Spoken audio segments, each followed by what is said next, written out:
When you think of the spirit, what image appears in your mind? Perhaps it's the pale figure phasing through walls, long black hair obscuring a face marked by death, or the haunting sound of her movement between worlds. But before Rin Yamaoka became the spirit, before she became an instrument of the entity's will, she was simply a young woman trying to help her struggling family. Her story is one of tragedy layered upon tragedy, of a life cut brutally short and transformed into an eternity of rage. Over the next hour, we'll trace the path from the proud samurai heritage that shaped her family's fate, through the quiet dignity of her short life, to the horrific night that claimed her mortality and delivered her into darkness. To understand Rin Yamaoka's fate, we must first understand the weight of the legacy she carried.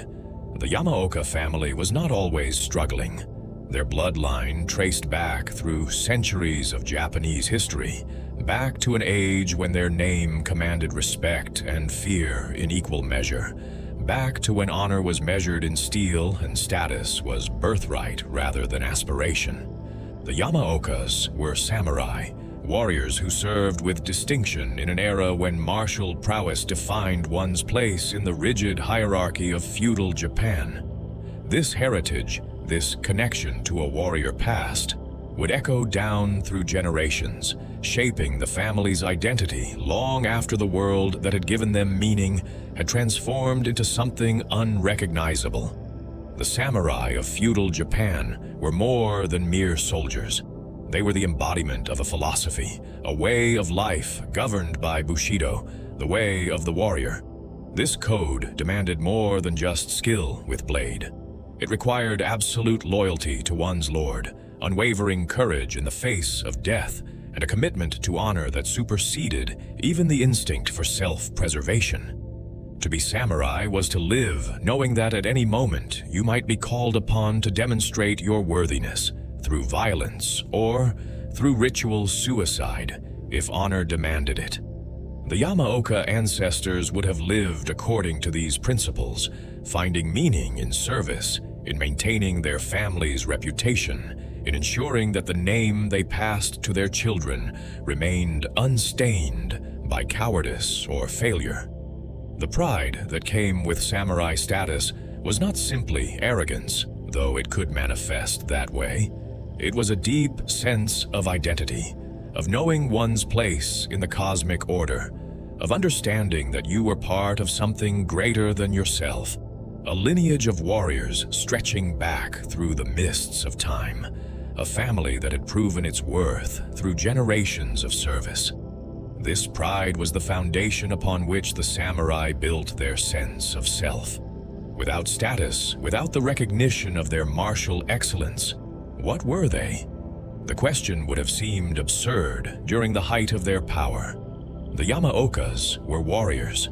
That was simply what they were, as fundamental to their identity as breathing. Within this strict social hierarchy, the Yamaoka family would have occupied a position of considerable prestige. They were not the highest-ranking samurai. Those positions were reserved for daimyo and their closest retainers. But they were respectable, established, secure in their place. They would have maintained a household befitting their station, would have been recognized in their community, would have been afforded the respect that their status demanded. Young Yamaoka children would have been raised knowing they were special, that they came from warrior stock, that they carried within them the blood of men who had faced death without flinching. This knowledge would have shaped everything about how they saw themselves and their place in the world. The family's wealth and influence during this period would have been tied directly to their martial service. Samurai received stipends from their lords, payment for their readiness to fight and die when called upon. Beyond mere money, they enjoyed privileges that common people could never access. The right to carry two swords, the right to strike down commoners who showed disrespect, the right to maintain their family name and pass their status to their children. These privileges created a vast gulf between the samurai class and everyone else, a separation that was not just economic but fundamental, a difference in the very nature of their existence within society. The values that the Yamaoka family would have instilled in their children went beyond simple martial training. Yes, young Yamaokas would have learned the sword, would have practiced the forms and techniques that had been passed down through their family for generations. But they would also have been taught about duty, about sacrifice, about the importance of maintaining the family's honor above all else. A Yamaoka child would have grown up understanding that their personal desires mattered less than the family's reputation, that they existed not primarily as individuals, but as links in a chain extending from their ancestors to their descendants. This subordination of self to family legacy was not seen as oppressive, but as natural, as the proper order of things. The ancestral expectations placed on each generation of Yamaokas were immense. You were not simply yourself. You were the inheritor of centuries of warrior tradition, the current bearer of a name that had been earned through blood and maintained through discipline. Every action you took reflected not just on you, but on every Yamaoka who had come before and everyone who would come after. This created a psychological pressure that modern minds might struggle to fully comprehend. The weight of knowing that you could, through cowardice or failure, bring shame upon not just yourself, but upon the accumulated legacy of all your ancestors. For someone raised in this tradition, few things would have been more terrifying than the prospect of being the one who finally tarnished the family name. But the world that had created and sustained the samurai class was not eternal. History moves forward, regardless of how desperately people might wish to preserve the past, and the forces of change that would eventually destroy the samurai way of life were already building long before the Yamaokas could recognize the threat. Japan had isolated itself from much of the outside world for centuries, maintaining a feudal system that kept the samurai relevant and powerful. But isolation could not last forever. The arrival of Commodore Perry's black ships in 1853 marked the beginning of the end, forcing Japan to confront the reality that the world beyond its shores had developed in ways that made its traditional structures obsolete. The Meiji Restoration that began in 1868 represented a fundamental transformation of Japanese society. The new government, seeking to modernize Japan and make it competitive with Western powers, systematically dismantled the feudal system that had sustained the samurai for centuries. The daimyo lost their domains, their private armies were disbanded, and the samurai themselves found their privileged position evaporating. In 1876, the government abolished the samurai's right to wear their swords in public and ended the stipends they had relied upon for income. Overnight, the samurai ceased to exist as a distinct class. They became simply citizens, no different from the peasants and merchants they had once looked down upon. For families like the Yamaokas, this transformation was nothing short of catastrophic. Their entire identity had been built on being samurai, on the warrior tradition that defined them. Strip that away, and what remained? They had skills, the ability to fight, to command, to maintain discipline. But these skills had little value in the new Japan that was rapidly industrializing, that needed engineers and merchants and factory workers rather than warriors. Some former samurai adapted successfully, finding new roles in the military or police forces, or even in business. But many struggled, clinging to the pride of what they had been, even as they were forced to accept positions that would have been beneath them in the old order. The psychological impact of this fall from grace cannot be overstated. Imagine building your entire sense of self around a particular identity, around a set of values and a social position that gave your life meaning and purpose, only to have that identity stripped away by forces beyond your control. The Yamaokas went from being respected warriors, people whose status was secure and whose place in society was clear, to being former samurai, people defined by what they had lost rather than what they currently were. This loss would have been devastating not just economically, but spiritually, creating a wound that would be passed down through generations. The family's financial decline mirrored their loss of status. Without the stipends they had relied upon, without the privileges that had sustained them, the Yamaokas had to find new ways to support themselves. They would have been forced to seek work, to lower themselves to employment they would have once considered degrading. A family that had once maintained a proper household befitting their warrior status now struggled to make ends meet in an economy they didn't fully understand, competing with people they had once considered their inferiors. Every step down the economic ladder must have felt like another betrayal of their ancestors, another confirmation that the world had fundamentally changed and left them behind. Before tragedy transformed her into something else entirely, Rin Yamaoka was simply a young woman navigating the complexities of modern Japanese life. She attended school like millions of other students across the country, rode crowded trains during rush hour, worried about exams and future prospects, experienced the small joys and frustrations that define adolescence in any culture. There was nothing supernatural about her, nothing that marked her as different from her peers, beyond the family stories she carried and the financial pressures that weighed on her household. She was ordinary in the best sense of the word, a person with hopes and concerns, relationships and responsibilities, a life that felt complete unto itself, even if it wasn't particularly remarkable. Contemporary Japan, the world Rin inhabited, bore little resemblance to the feudal society her ancestors had known. The rigid class system that had given the Yamaokas their identity had been gone for generations, replaced by a modern capitalist democracy where success was measured in education and employment rather than bloodline and martial prowess. Students like Rin were expected to excel academically, to secure admission to prestigious universities that would lead to stable careers in corporations or government. The pressure to succeed was immense, not just from parents, but from society itself, which offered limited tolerance for failure or deviation from expected paths. Rin's daily routine would have followed patterns familiar to Japanese students across the country.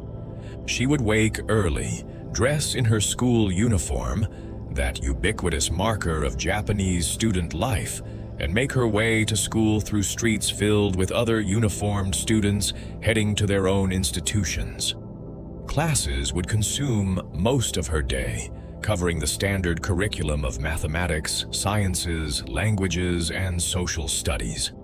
After regular classes ended, she might have participated in club activities, those extracurricular pursuits that form such an important part of Japanese school culture, providing students with social connections and skills beyond pure academics. The relationships she formed with her peers would have been complex, shaped by the particular dynamics of Japanese school social hierarchies. Friendships in this context often form within rigid structures, classmates who share the same homeroom, club members who pursue the same activities, students who commute along the same routes. Rin would have navigated these social waters, finding her place among her peers, developing the connections that make school life bearable or even enjoyable. We don't know the specifics of her friendships, whether she was popular or reserved, whether she had a close-knit group or more casual acquaintances. But she was not isolated, not friendless. She existed within a social world, even if the details of that world are lost to us. Her hopes for the future would have been shaped by the realities of her circumstances. University attendance in Japan is highly competitive, requiring not just strong academic performance, but often expensive supplementary education at cram schools to prepare for entrance examinations. For a family already struggling financially, particularly with medical expenses mounting, the prospect of university would have been fraught. Did Rin dream of attending a prestigious institution, or had she already accepted that financial constraints would limit her options? Did she have specific career aspirations, or was she still exploring possibilities, unsure what path she wanted her life to take? The contrast between her normal student life and the weight of family expectations created a particular kind of tension. On one hand, she was encouraged to succeed academically, to build a future for herself through education and career. On the other hand, she carried the awareness of her family's proud heritage, the knowledge that she was descended from warriors, even if that heritage had no practical meaning in contemporary society. Her father's pride in their samurai ancestry would have been communicated to her explicitly or implicitly, creating expectations that might have felt at odds with the realities of their current circumstances. She was supposed to excel, supposed to restore honor to a family name that modern Japan no longer recognized as significant. Yet, despite these pressures, Rin appears to have been a dutiful daughter, someone who took her family responsibilities seriously. When her mother fell ill, when the family's financial situation became increasingly desperate, Rin didn't simply focus on her own education and future.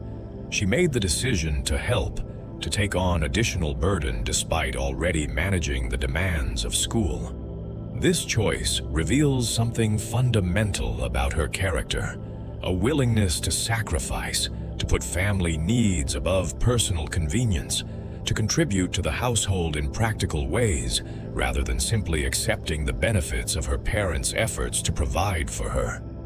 The illness that struck Rin's mother was the kind of prolonged medical crisis that can devastate a family both emotionally and financially. In Japan, despite universal healthcare coverage, serious illnesses still create significant expenses. Co-payments, medications not fully covered, lost income from inability to work, countless small costs that accumulate into crushing burden. For a family already living with limited means, these expenses would have been catastrophic. Every day the illness continued, the family's financial situation grew more precarious, the stress on everyone in the household more acute. Rin's mother had been, one imagines, the emotional center of the family, while her father worked long hours and carried the burden of being primary breadwinner.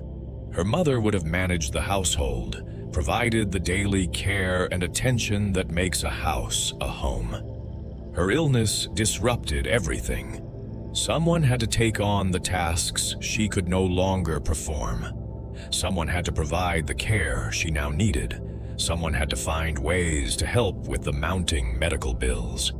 These responsibilities fell partially on Rin, who found herself navigating not just the normal challenges of being a student, but also the complex demands of caring for an ill parent.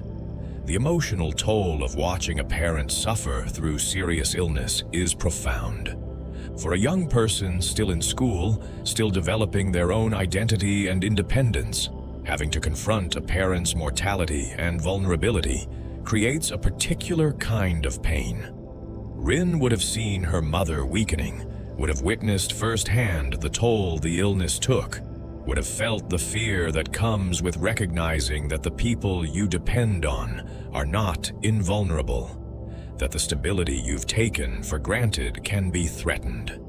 This experience would have matured her in ways her peers, blessed with healthy parents, might not have understood.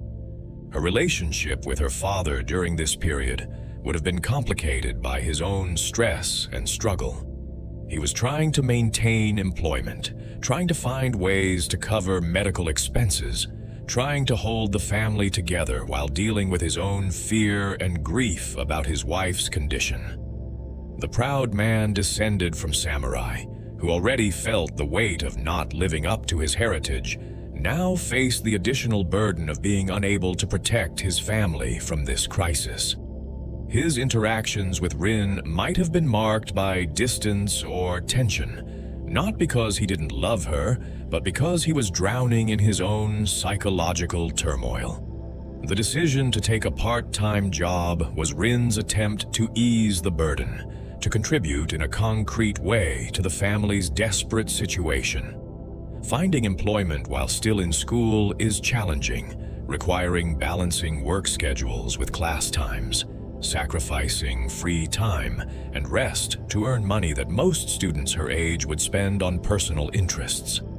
Rin chose to work at a restaurant, taking on the physically demanding role of server or kitchen assistant, whatever position was available to a young woman with limited experience but willingness to work hard. Restaurant work in Japan is rigorous.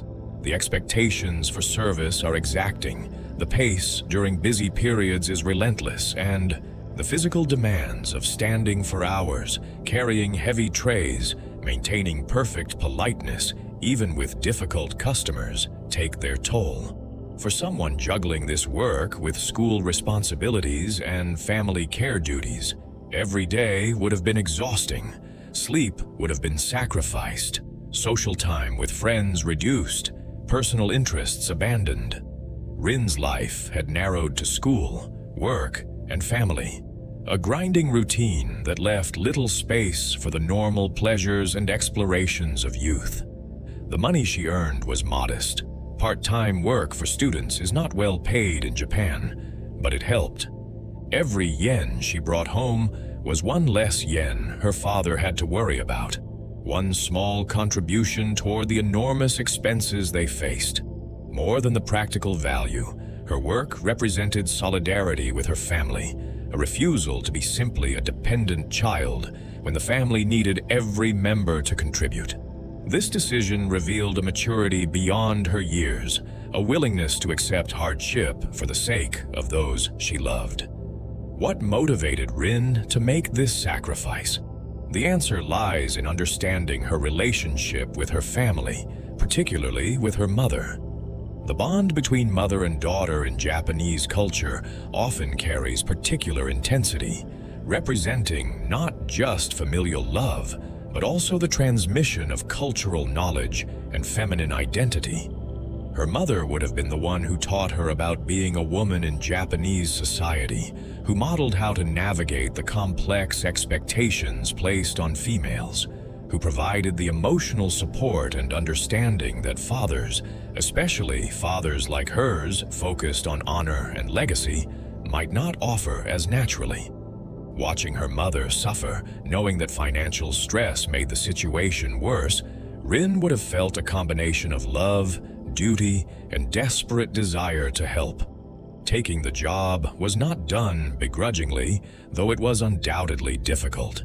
It was an expression of devotion, a way of demonstrating through action rather than words that she would do whatever was necessary to support the woman who had given her life and raised her. In this, Rin was actually living up to the values her family claimed to honor: loyalty, sacrifice, putting family above self, in ways that were more genuine and meaningful than abstract pride in samurai heritage. While Rin worked her shifts at the restaurant, while she attended classes and tried to maintain some semblance of normal student life, her father was slowly disintegrating under pressures that would have tested anyone's psychological limits. To understand what drove him to commit acts of unspeakable violence against the family he loved, we must first understand the particular hell of being a salaryman in modern Japan, especially one carrying the additional burden of failed ancestral expectations and mounting personal crisis. His story is not one that excuses what he did. Nothing could excuse it. But it provides context for how a human being can break so completely that murder becomes possible. The salaryman culture of Japan is legendary for its demands and its brutality. These white-collar workers, employed by corporations and expected to dedicate their lives to their companies, face expectations that go far beyond the simple exchange of labor for wages.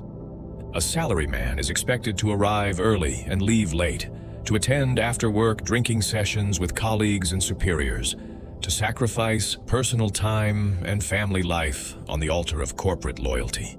Refusing overtime is seen as betrayal. Taking all of one's allocated vacation days is viewed as lack of commitment. The unspoken rule is that the company comes first, always, and that personal concerns must be subordinated to professional obligations. Rin's father had been grinding through this system for years, working long hours for modest pay, trying to climb a corporate ladder where each rung seemed increasingly out of reach. He would leave home before dawn, commute on packed trains, where bodies pressed together in uncomfortable intimacy, arrive at an office where his presence was expected, but his contributions were not particularly valued, and spend the day performing tasks that felt increasingly meaningless. When official work hours ended, he could not simply go home. Expected participation in nomikai, those drinking sessions that serve as mandatory social bonding for Japanese corporate workers, meant additional hours away from his family, additional time spent pretending enthusiasm for colleagues and bosses he might not even like. The financial compensation for this sacrifice was inadequate. Salaries in Japan, particularly for mid-level workers at unremarkable companies, have stagnated for decades. The promise that had been made to his generation, work hard, show loyalty, and you will be rewarded with job security and gradually increasing prosperity, had proven largely hollow. He was working himself to exhaustion for pay that barely covered his family's basic needs, even before his wife's illness added catastrophic medical expenses to their budget. Every month was a calculation of which bills could be paid, which had to be delayed, how to stretch limited resources across unlimited needs. But he was also studying, trying to improve his qualifications, attempting to position himself for promotion or better opportunities. This meant that even the limited time he had away from work was consumed by education, by trying to acquire the credentials or skills that might finally allow him to break through to a higher income bracket. Sleep became a luxury he couldn't afford. His days stretched into exhausting marathons of work, study, minimal rest, and then more work. The human body and mind can only sustain such schedules for so long before something breaks, before the chronic stress and exhaustion begin to erode judgment and stability. The weight of medical bills for his wife's illness transformed their financial stress from difficult to catastrophic. Japanese healthcare, while universal, is not free. Co-payments for serious illness can be substantial, and certain treatments or medications might not be fully covered. The costs accumulated with terrifying speed: doctor visits, hospital stays, prescriptions, special equipment or care services. Even with insurance, the family's share of expenses quickly exceeded what they could pay from regular income. They began falling behind, accumulating debt, receiving increasingly urgent notices from creditors and medical providers. His wife's suffering added an emotional dimension to the financial catastrophe that made everything worse. He was watching the woman he loved deteriorate, was powerless to halt the progress of her illness, could only watch as pain and weakness claimed more of her each day. For a man raised with the idea that he should be strong, that he should be able to protect his family, this helplessness was its own form of torture. He was failing at the most fundamental duty of a husband and father, keeping his family safe and healthy, and there was nothing he could do about it. The illness was beyond his control, beyond his ability to fight or overcome through effort or will. His attempts to get promotion or paid time off from his company represented desperate reaches for solutions to impossible problems. A promotion would mean higher salary, which would help with medical bills and ease the burden on Rin, who shouldn't have had to work while still in school. Paid time off would allow him to spend time with his wife, to provide care and companionship during what might be her final months or years, to be present for his family during crisis rather than absent in service to corporate demands. These were reasonable requests, human requests, the kind of accommodation that compassionate employers might grant to workers facing family emergencies. His employers were not compassionate. When he approached his superiors, when he explained his situation and asked for help, he was met not with understanding, but with cold calculation about his value to the company. He was not indispensable. His work could be reassigned. His requests for special treatment marked him as someone whose loyalty to the company was wavering, whose priorities were suspect, who might not be the kind of dedicated worker the corporation needed. Rather than accommodate his needs, rather than show mercy to a man clearly struggling with circumstances beyond his control, they fired him. The termination was probably phrased in corporate euphemisms, dressed up in language about restructuring or performance issues or mutual agreement. But the reality was simple. They had decided he was more trouble than he was worth and cut him loose. In one moment, his already precarious situation became catastrophic. The modest income he had been earning, inadequate though it was, disappeared entirely. The benefits that had helped partially cover medical expenses vanished. His status as employed person, as provider for his family, as someone with a place in society's structure, all of it evaporated. For a man who had already been struggling with the gap between what he felt he should be, descended from samurai, worthy of respect, and what he actually was, a low-level corporate worker barely keeping his family afloat, this firing was more than just loss of employment. It was confirmation of failure, proof that he was not the man his ancestors had been, evidence that he could not fulfill the most basic responsibilities that defined masculine identity in his culture. The shame of it was overwhelming, crushing, a weight that pressed down on him with such force that rational thought became increasingly difficult. The entity had been watching him for some time, had identified him as a potential tool, had been preparing the ground for what was to come. We cannot know exactly when the entity first took interest in this struggling family, when it first began to extend its influence into their lives. But the patterns are familiar from other cases where the entity directly manipulates events rather than simply harvesting from naturally occurring tragedy. The timing of disasters, the accumulation of pressures, the way circumstances conspired to push someone past their breaking point, these bear the hallmarks of the entity's patient cultivation. The whispers began in the darkness, in those moments between sleep and waking, when the mind is most vulnerable to outside influence. Rin's father, lying in bed after another exhausting day, another reminder of his inadequacy and failure, would hear something that might have been his own thoughts, but carried a timbre that suggested external source. These whispers did not command directly, did not instruct him explicitly to commit violence.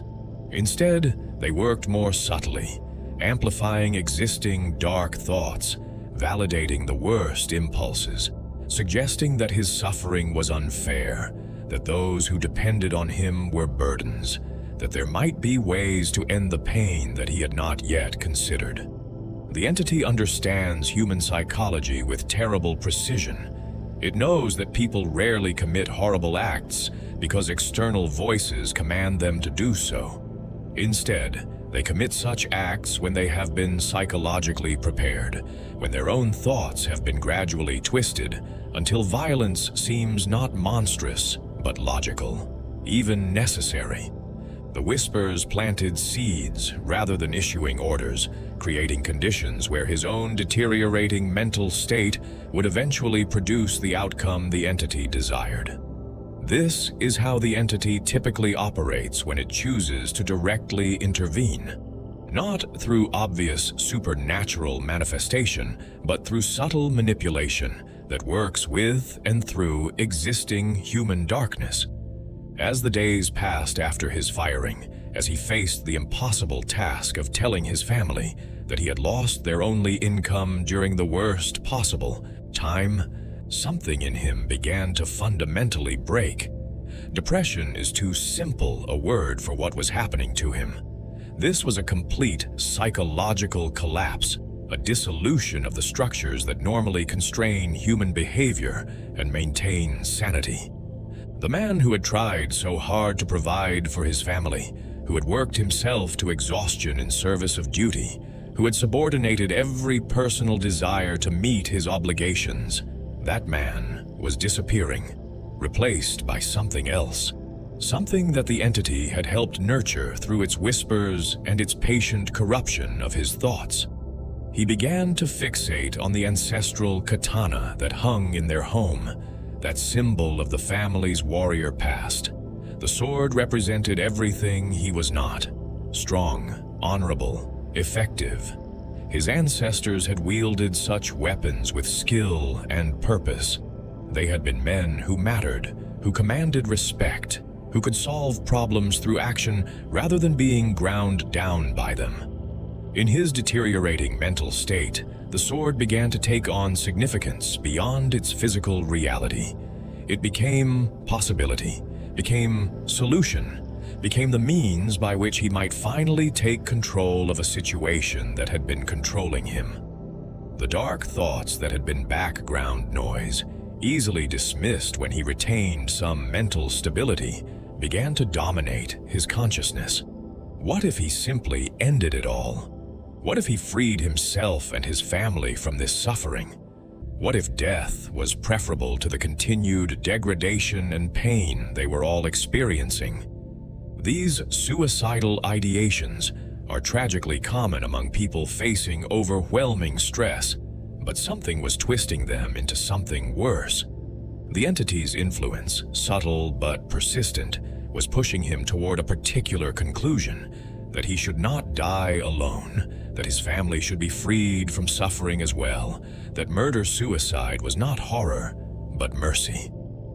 The restaurant shift had been long, exhausting in the way that service work always is during busy evenings, when customers seem endless and demands never cease. Rin's feet ached from hours of standing, her back protested from carrying heavy trays, her face hurt from maintaining the polite smile that Japanese service culture demands regardless of how tired or stressed the worker might feel.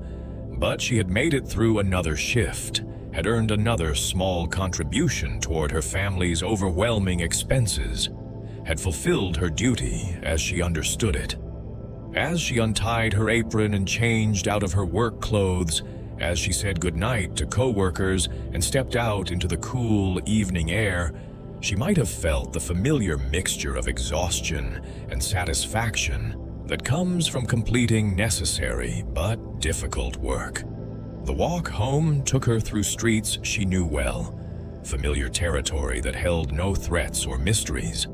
Japan's cities are generally safe, especially for young women walking alone at night, safer than most places in the world. Rin would have had no particular reason for fear or vigilance as she made her way through neighborhoods she had traversed countless times before. Perhaps she noticed the quality of the evening air, the way streetlights created pools of illumination in the darkness. Perhaps she thought about homework she still needed to complete, or worried about her mother's condition, or simply let her mind drift in the pleasant emptiness that comes after long physical labor. Whatever occupied her thoughts, it was not premonition of what awaited her at home. As she approached her house, everything would have appeared normal. The exterior gave no hint of the horror within. The door was not broken. No sounds of struggle emerged. Nothing marked this house as different from any other on the street. Rin would have fished out her key, perhaps noticed that the house was quiet, perhaps assumed her parents had already gone to bed. She would have opened the door with the practiced ease of someone returning to familiar space, stepped inside, removed her shoes, in the entryway as Japanese custom demands. These small rituals of homecoming, performed thousands of times throughout her life, would have been the same as always. Nothing prepared her for what came next. The first indication that something was wrong might have been the smell. Blood has a distinctive metallic odor that becomes overwhelming in large quantities. Or perhaps it was the sight of something out of place, some detail that her mind registered as incorrect even before conscious understanding caught up. But within moments, the full horror revealed itself. Her mother's body lay before her, and no amount of mental preparation could have made this sight bearable. The woman who had given her life, who had raised and cared for her, who despite illness, had remained the emotional center of their family, had been reduced to a corpse, to flesh rendered lifeless through violence. The wounds were extensive, terrible, evidence of attack that went beyond simple killing into something that resembled butchery. The ancestral katana, that sword that represented the family's proud heritage, had been used as the murder weapon. Multiple cuts marked her mother's body, each one a separate act of violence, each one a moment when her father had brought the blade down and torn through flesh and bone. The blood was everywhere, pooled on the floor, splattered on walls, soaking into clothing and carpet. The sheer amount of it testified to how thoroughly her mother had been destroyed, how completely the act of murder had been carried out. Rin's mind would have struggled to process what she was seeing. Human psychology has built-in defenses against trauma, ways of protecting consciousness from things too horrible to fully accept. Dissociation might have occurred, a sense of unreality, a feeling that she was observing this scene from outside herself rather than actually experiencing it. This cannot be real. Some part of her mind would have insisted. This must be nightmare, hallucination, anything other than the genuine reality of her mother murdered in their home. But the sensory details would have been too vivid to deny. The smell of blood, the sight of wounds, the terrible stillness of a body that would never move again. Before she could fully process what she was seeing, before she could scream or run or attempt to get help, her father appeared. She would have recognized him immediately, this man who had been central to her entire life, whose features were as familiar to her as her own. But something in him would have been wrong, would have marked him as changed from the father she knew. His eyes, perhaps, or the way he held himself, or simply the fact that he gripped the blood-stained katana in his hands. In that moment of recognition, Rin would have understood with terrible clarity what had happened, who had done this, what it meant. Did she try to speak to him? Did she attempt to reason with the man who had been her father, to reach whatever might remain of the person she had known? Or was her response pure instinct, recognition of immediate mortal threat that bypassed conscious thought entirely? We cannot know what passed between them in those final moments before he attacked. Perhaps he said something, offered some explanation or justification for what he had done. Perhaps he was silent, already too far gone into whatever darkness had claimed him to engage in human communication. Perhaps he saw not his daughter, but something else, his perception already manipulated by the entity that would soon claim her. The attack, when it came, was brutal and overwhelming. Rin was a young woman, not particularly large or strong, with no training in combat beyond whatever physical education she had received in school. Her father was an adult man, driven by whatever combination of rage and madness had enabled him to murder his wife, wielding a weapon designed to kill efficiently. The mismatch was absolute. She would have tried to defend herself, instinct demanding that she raise her arms or dodge or flee, But against a katana swung with murderous intent, such defenses were pathetically inadequate. The blade cut into her flesh, the razor-sharp edge parting skin and muscle with terrible ease. Pain would have exploded through her nervous system, overwhelming in its intensity, the kind of pain that erases all other sensations and thoughts. She might have screamed, though whether any sound actually emerged, or whether shock strangled the scream in her throat, we cannot know. The first cut was not the last. Her father struck repeatedly, the katana rising and falling, each blow adding new wounds to her body. This was not the clean single strike of a skilled swordsman ending a duel. This was butchery, frenzied violence that carved her flesh with terrible thoroughness.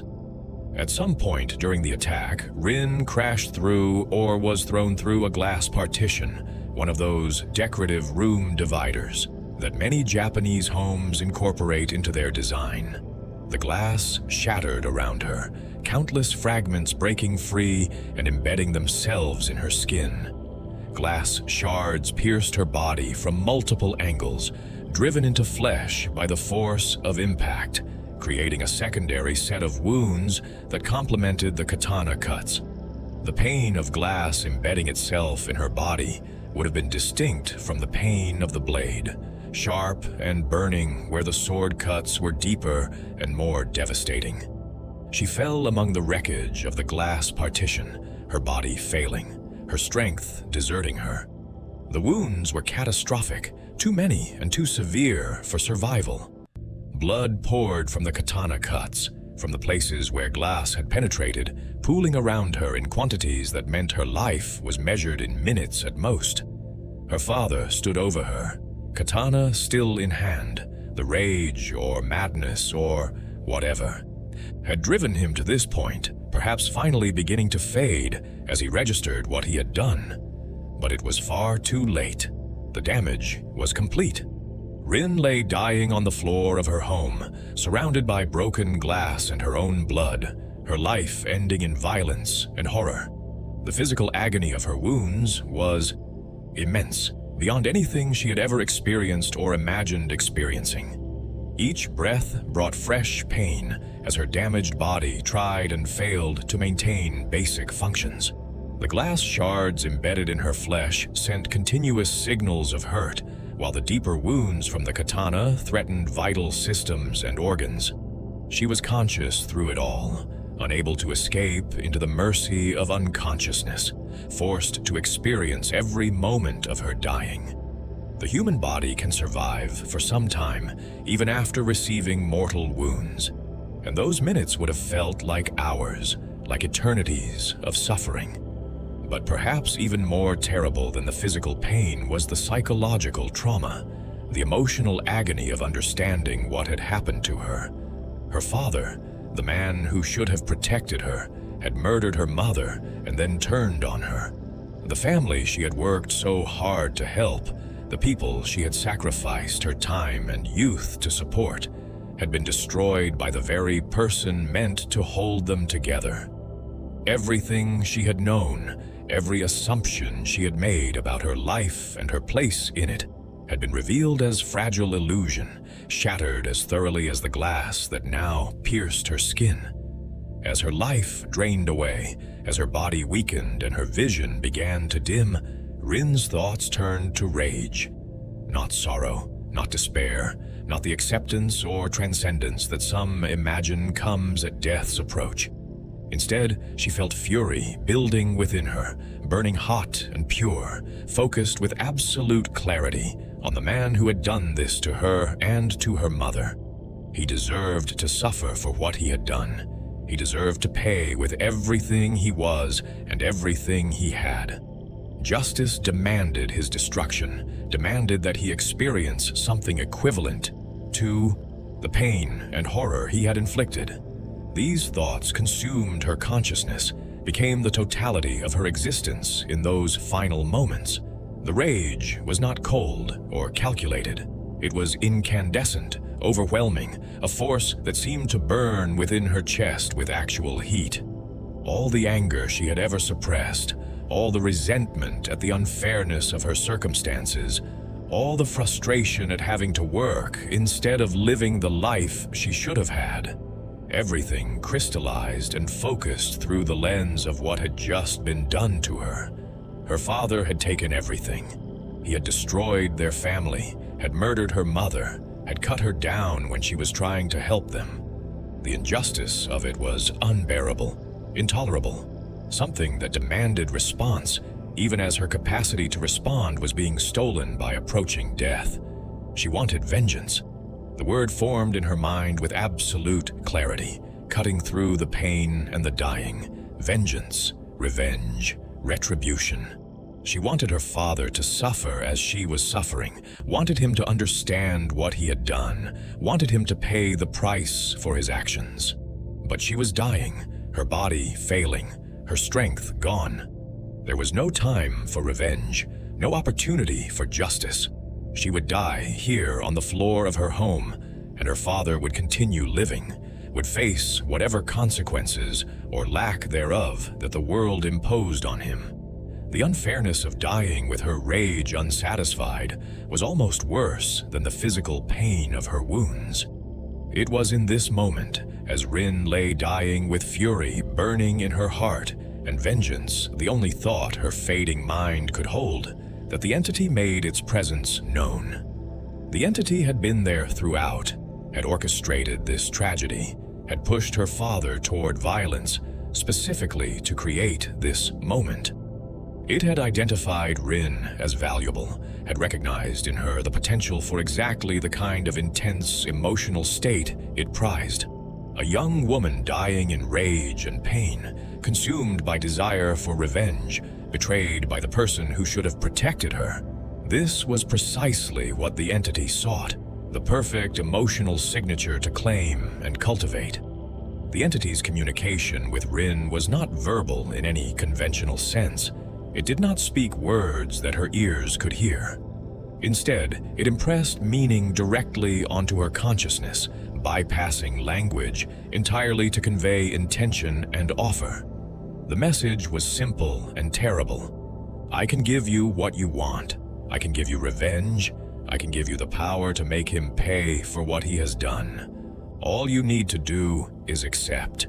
All you need to do is swear yourself to me, and I will grant you continuation beyond death, will give you strength beyond mortality, will ensure that your rage finds its target. Rin's response was not reasoned or deliberate. She was dying, her mind already beginning to fragment under the weight of trauma and blood loss.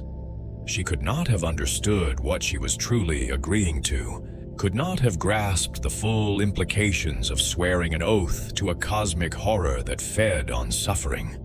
All she knew was rage and the offer of satisfaction for that rage. The entity promised her vengeance, and vengeance was all she wanted.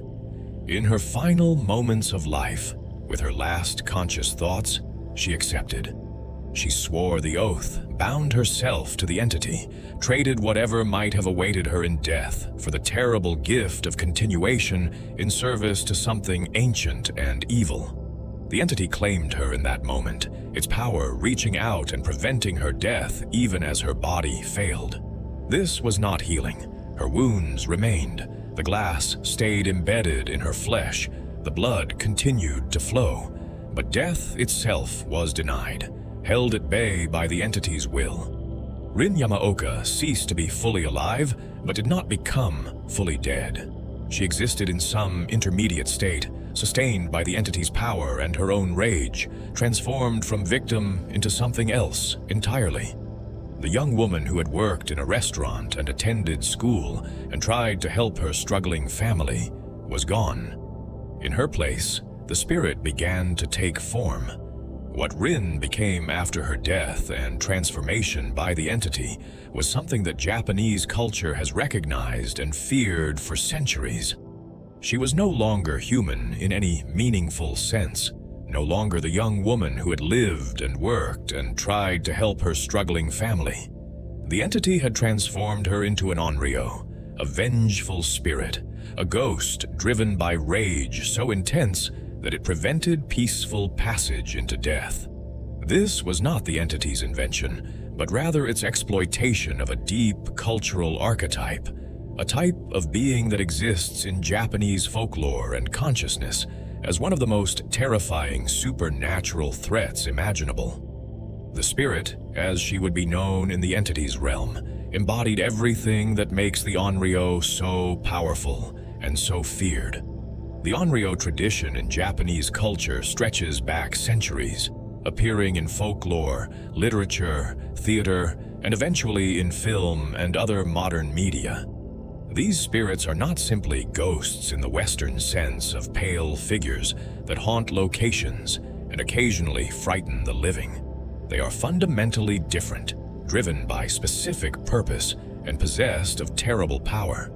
An Onryo returns from death not because of unfinished business in some vague sense, but because of a specific wrong that demands vengeance, an injustice so profound that the spirit cannot rest until it has been addressed.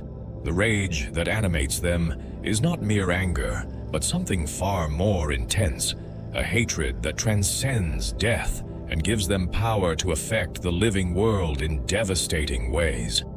What transforms an ordinary ghost into an Onryo is the nature of the death and the emotions surrounding it. Those who die peaceful deaths, surrounded by loved ones, having lived full lives, these do not become Onryo. But those who are murdered, betrayed, or die in circumstances of extreme injustice while experiencing overwhelming rage or despair, these have the potential to return as vengeful spirits. The stronger the emotion at the moment of death, the more powerful the resulting Onryo. Rin's death embodied every element required for this transformation. She was murdered by someone who should have protected her. She died in rage and pain. Her desire for vengeance was absolute. Even without the entity's intervention, Japanese folklore would recognize her as prime candidate for becoming an Onryo. The entity, with its comprehensive understanding of human culture and psychology across countless realities, recognized the power of this archetype and used it deliberately in shaping what Rin would become. It did not simply turn her into a generic ghost or spirit. It specifically crafted her transformation to align with Onryo tradition, to make her embodiment of this particular type of vengeful spirit. This was not accidental but calculated, the entity understanding that tapping into deep cultural fears and expectations would make her more effective as a hunter, more terrifying to those who encountered her, more psychologically resonant in ways that would generate the intense emotions the entity feeds upon.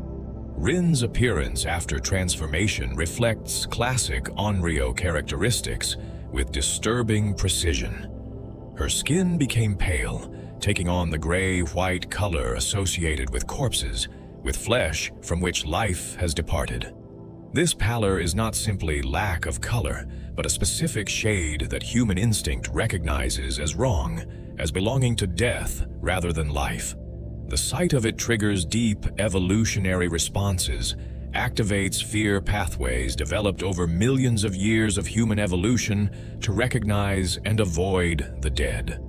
Her skin tone alone marks her as something that should not be walking, should not be moving, should be lying still and cold, rather than pursuing living victims with relentless determination.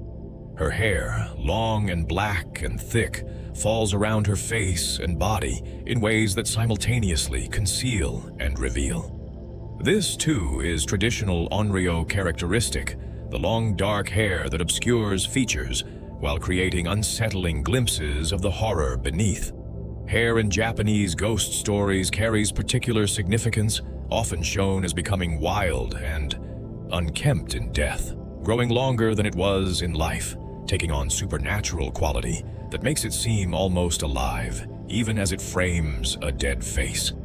Rin's hair moves as she moves, shifts with her movements in ways that seem slightly wrong, slightly too fluid or too stiff, never quite behaving as living hair behaves. The wounds that killed her remain visible, permanent markers of her murder. The cuts from the katana, deep and terrible, show on her flesh as open wounds that never heal. The glass shards embedded in her body when she crashed through the partition remain there, fragments of the crime scene incorporated permanently into her form. Blood seeps from these wounds, stains her clothing and skin, flows in ways that defy normal physics because it is no longer blood in any biological sense, but rather symbolic representation of violence done to her. These visible injuries serve multiple purposes.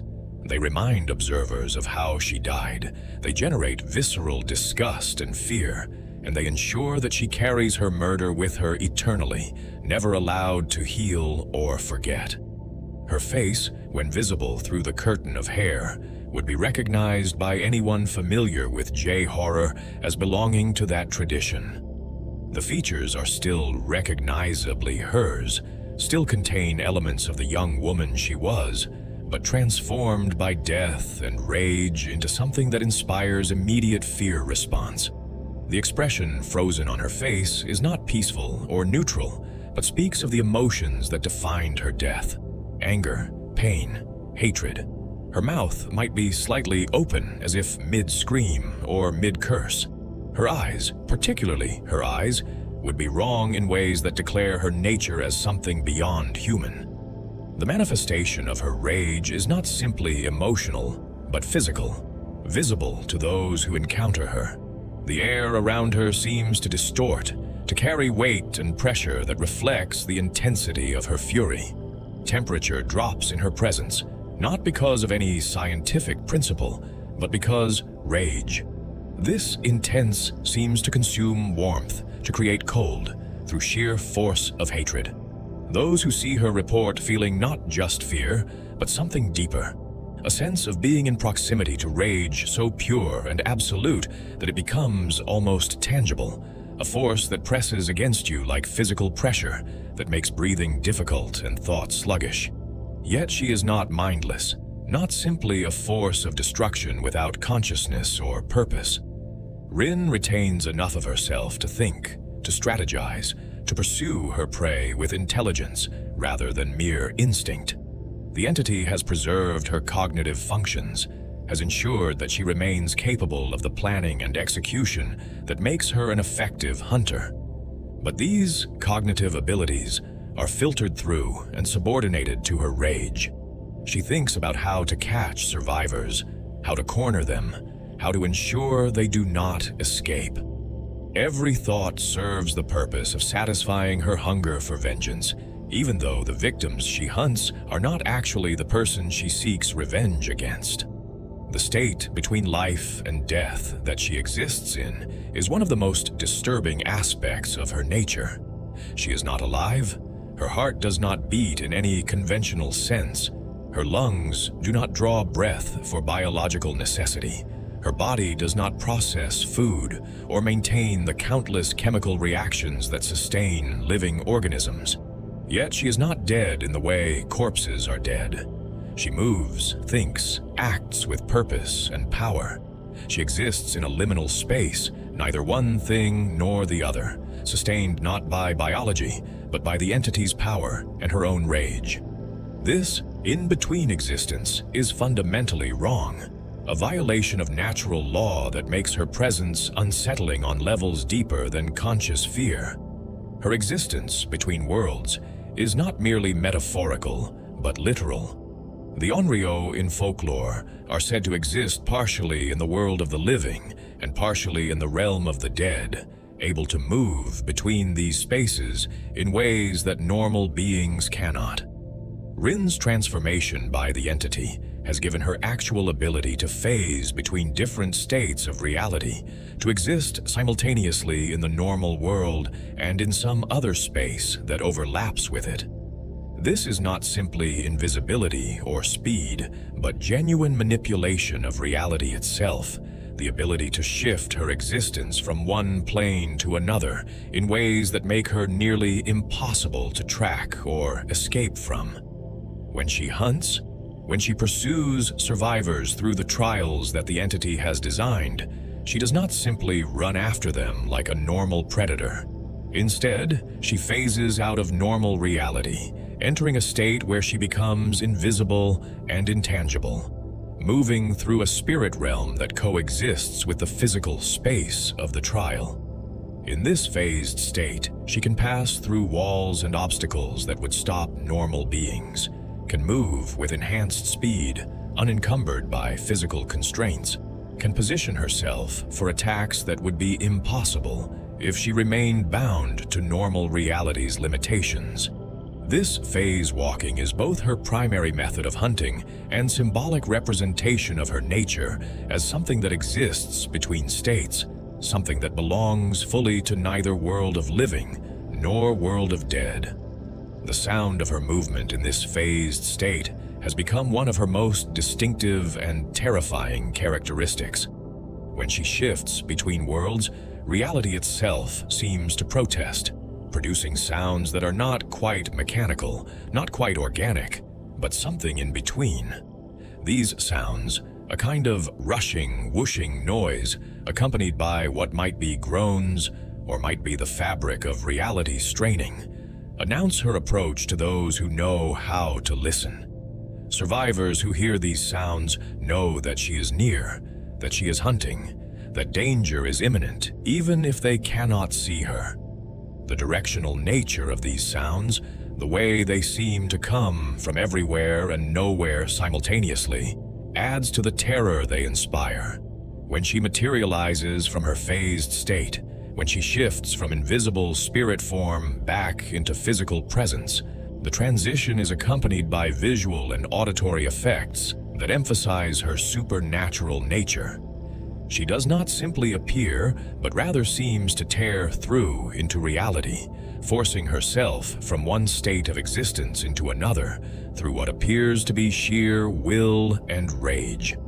The moment of manifestation is when she is most dangerous, when her speed peaks and her presence becomes fully physical, able to strike at survivors who thought themselves safe simply because they could not see her.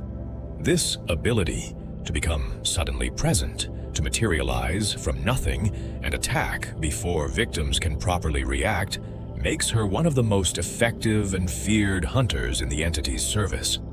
Her enhanced speed when manifesting is not simply running faster, but seems to involve partial continuation of her phase state's properties.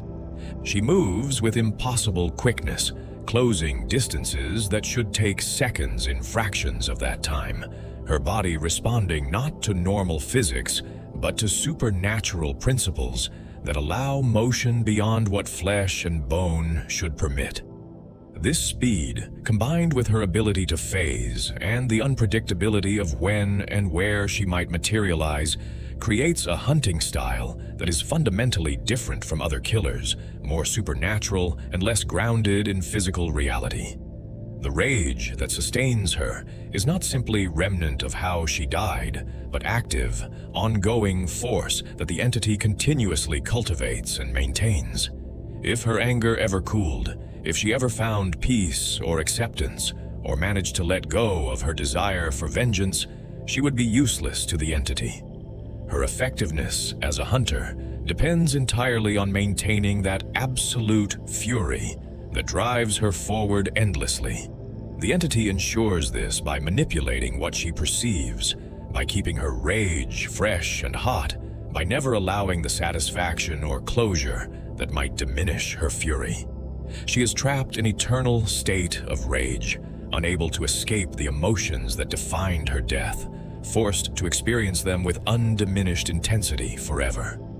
The connection to her ancestral heritage, to that Yamaoka bloodline that stretches back through centuries to warriors like Kazan, adds another layer to understanding what she has become. The family pride that had been such burden in life, the weight of expectations from samurai ancestors who had lived by codes of honor and violence, these influences remain present in her transformed state. The rage that had been passed down through generations, that pattern of responding to dishonor and failure with fury, found its ultimate expression in Rin's transformation. She became rage incarnate. All the accumulated anger of her bloodline concentrated and given supernatural form. The spirit's place within horror tradition extends far beyond her individual story. She is part of a lineage, a continuation of themes and imagery that have terrified audiences for decades, a deliberate homage to the vengeful ghost stories that defined an entire subgenre of horror. To understand what makes her design and concept so effective, we must examine the cultural context she emerges from, the specific films and characters she references, and why these particular images of supernatural vengeance have proven so enduringly frightening. The spirit represents dead. By Daylight's entry into Japanese horror tradition, and the developers clearly understood that simply invoking surface aesthetics would be insufficient.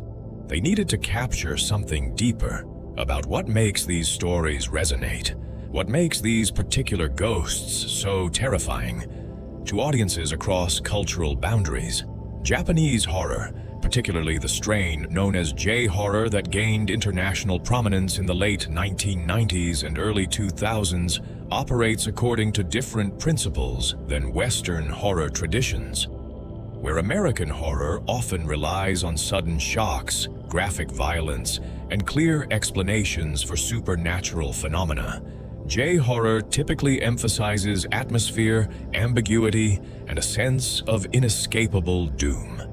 The monsters in these stories are not simply dangerous, but represent forces that cannot be reasoned with, cannot be escaped, cannot be defeated through conventional means. They are curses given form, manifestations of rage or grief so intense that they warp reality itself. And their victims are often doomed not through any particular failing, but simply through the misfortune of crossing paths with forces beyond human comprehension. The roots of this tradition stretch back through centuries of Japanese folklore, ghost stories, and theatrical presentations. The onryo appeared in kabuki plays, in ukiyo-e woodblock prints, in literary works that explored the consequences of injustice and betrayal. These early manifestations established the basic template: wronged individuals, usually women, returning from death to claim vengeance on those who harmed them. The stories carried moral weight, serving as warnings about the consequences of cruelty and the importance of treating others with dignity and fairness. To wrong someone badly enough that they became an onryo was to court destruction, not just for yourself, but potentially for your entire family or community.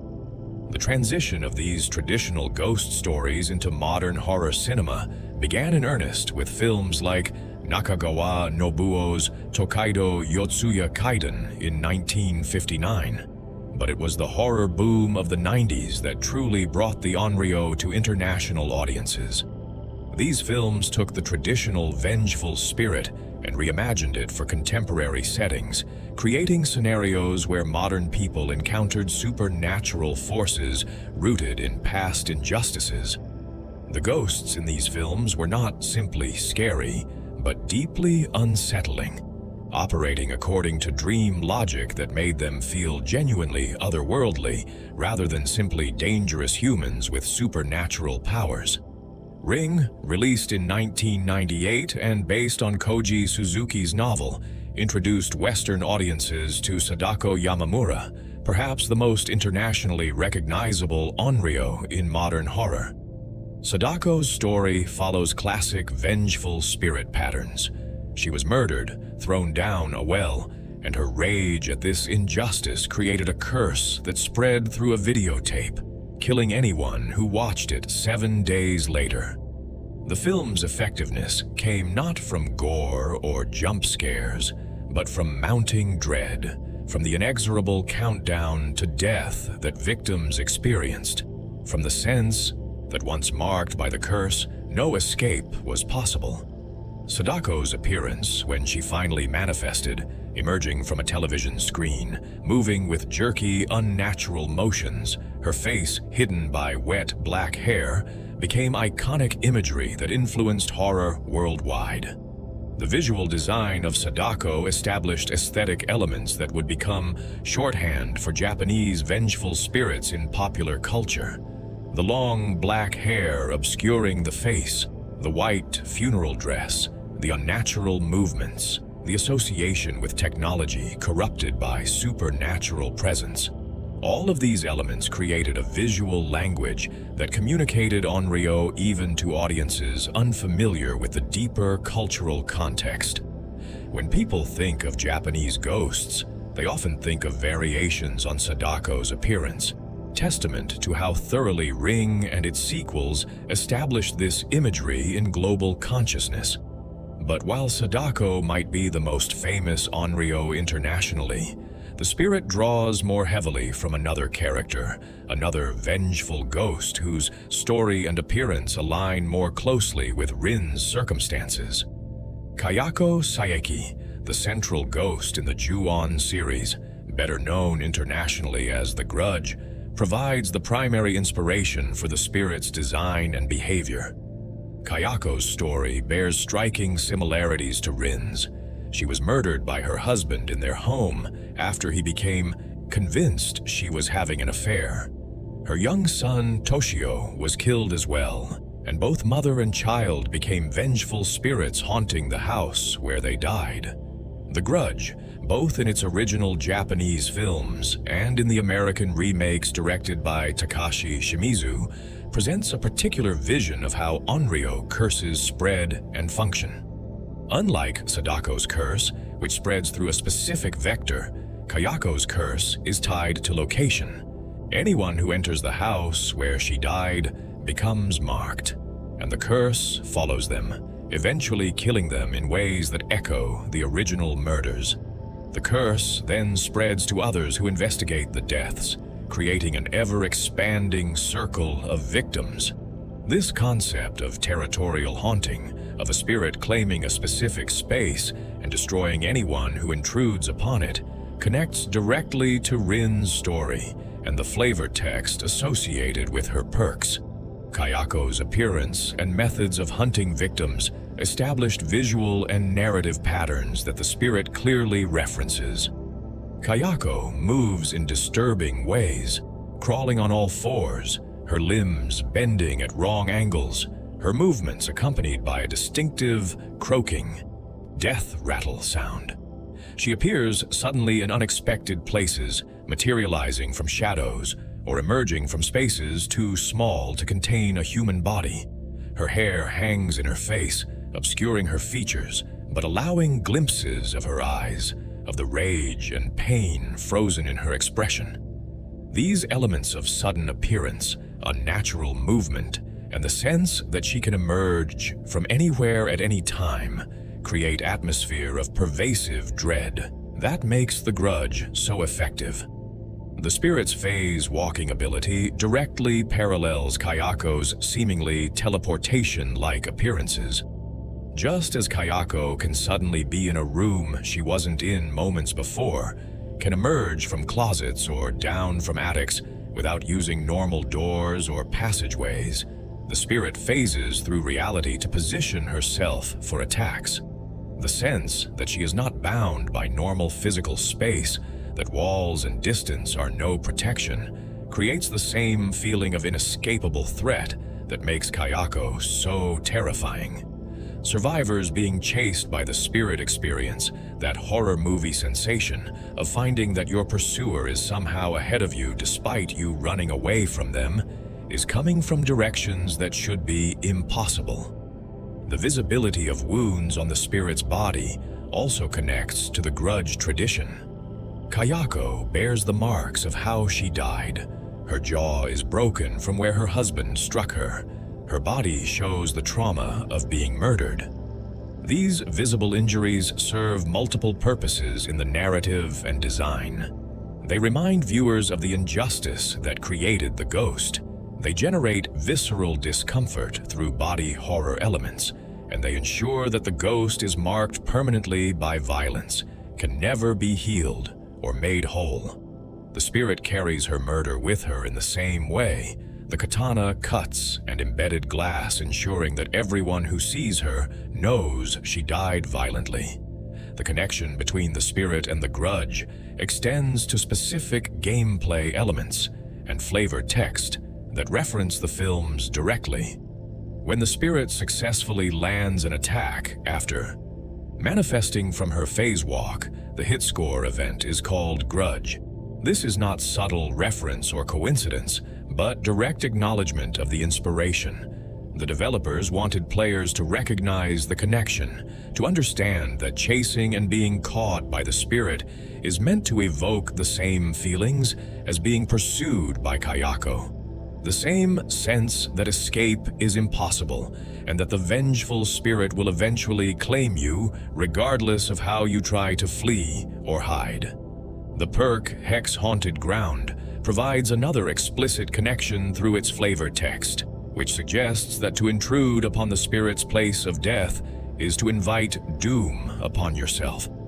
This directly echoes the grudge's core concept, that entering the house where Kayako died marks you for death, that the location itself has become cursed, and anyone who violates that space will face supernatural retribution. In the entity's realm, the Yamaoka estate serves this function, a location forever stained by the murders that occurred there, where the spirit's presence is strongest and where her rage finds fullest expression.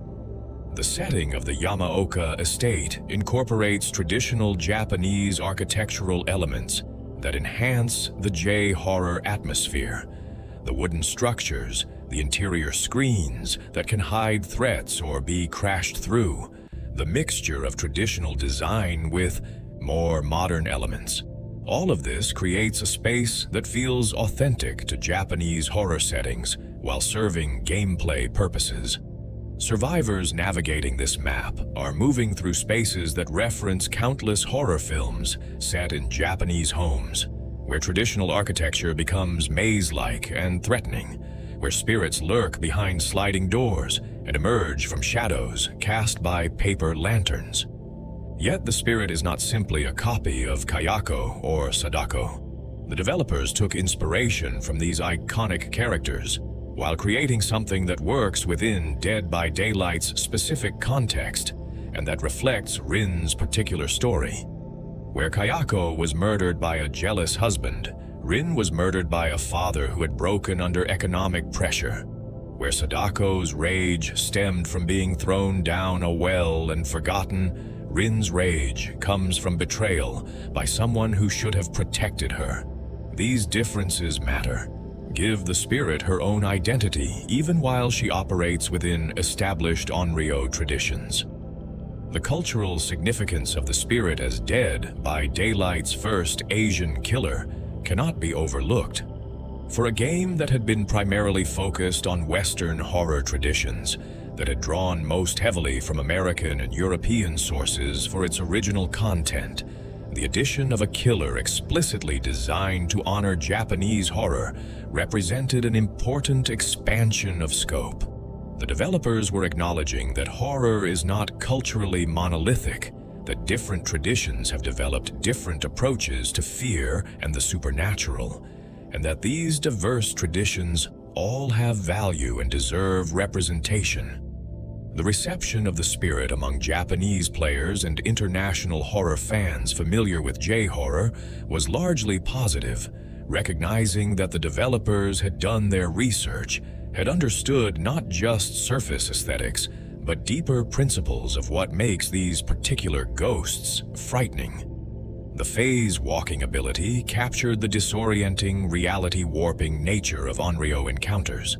The visual design hit the right notes of corpse-like pallor, visible wounds, and long, dark hair without simply copying specific characters.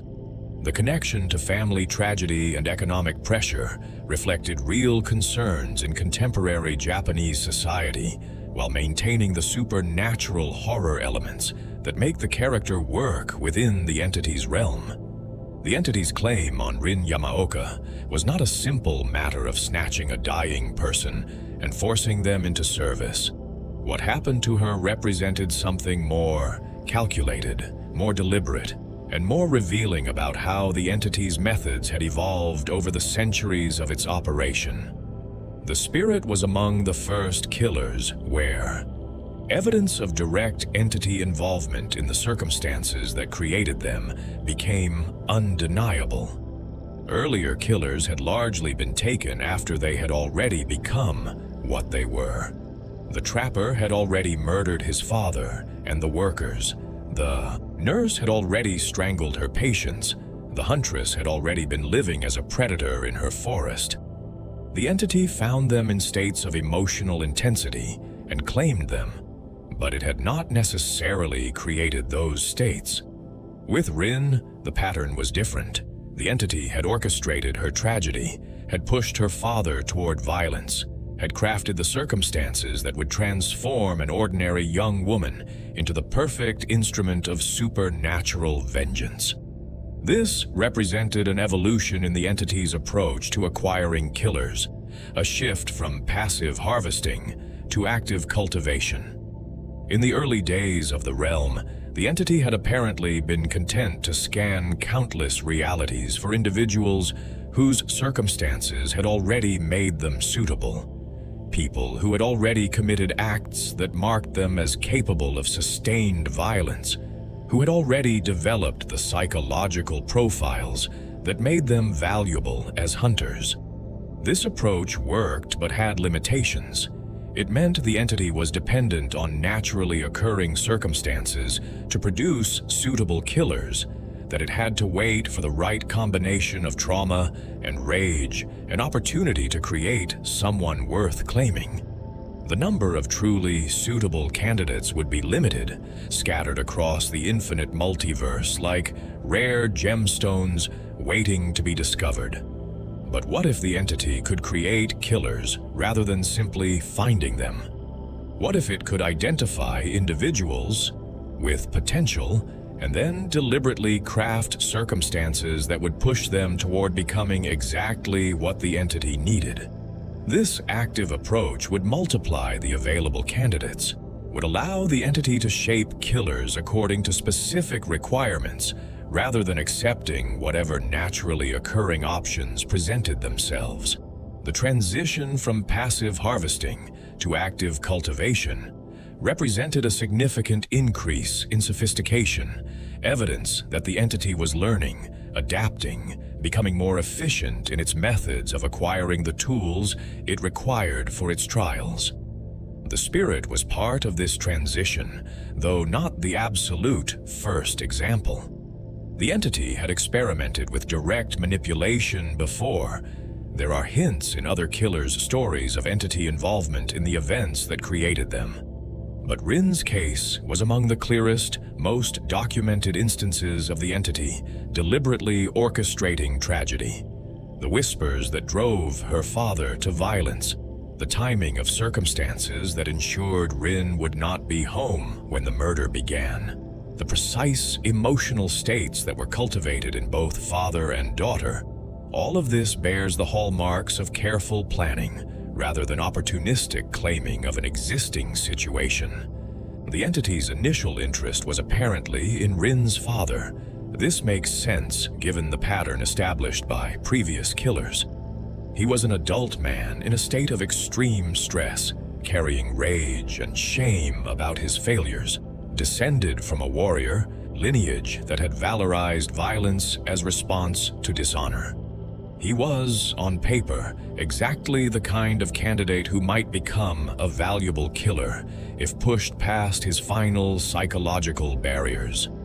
The entity reached out to him through whispers, through manipulation of his thoughts and circumstances, through amplification of his worst impulses.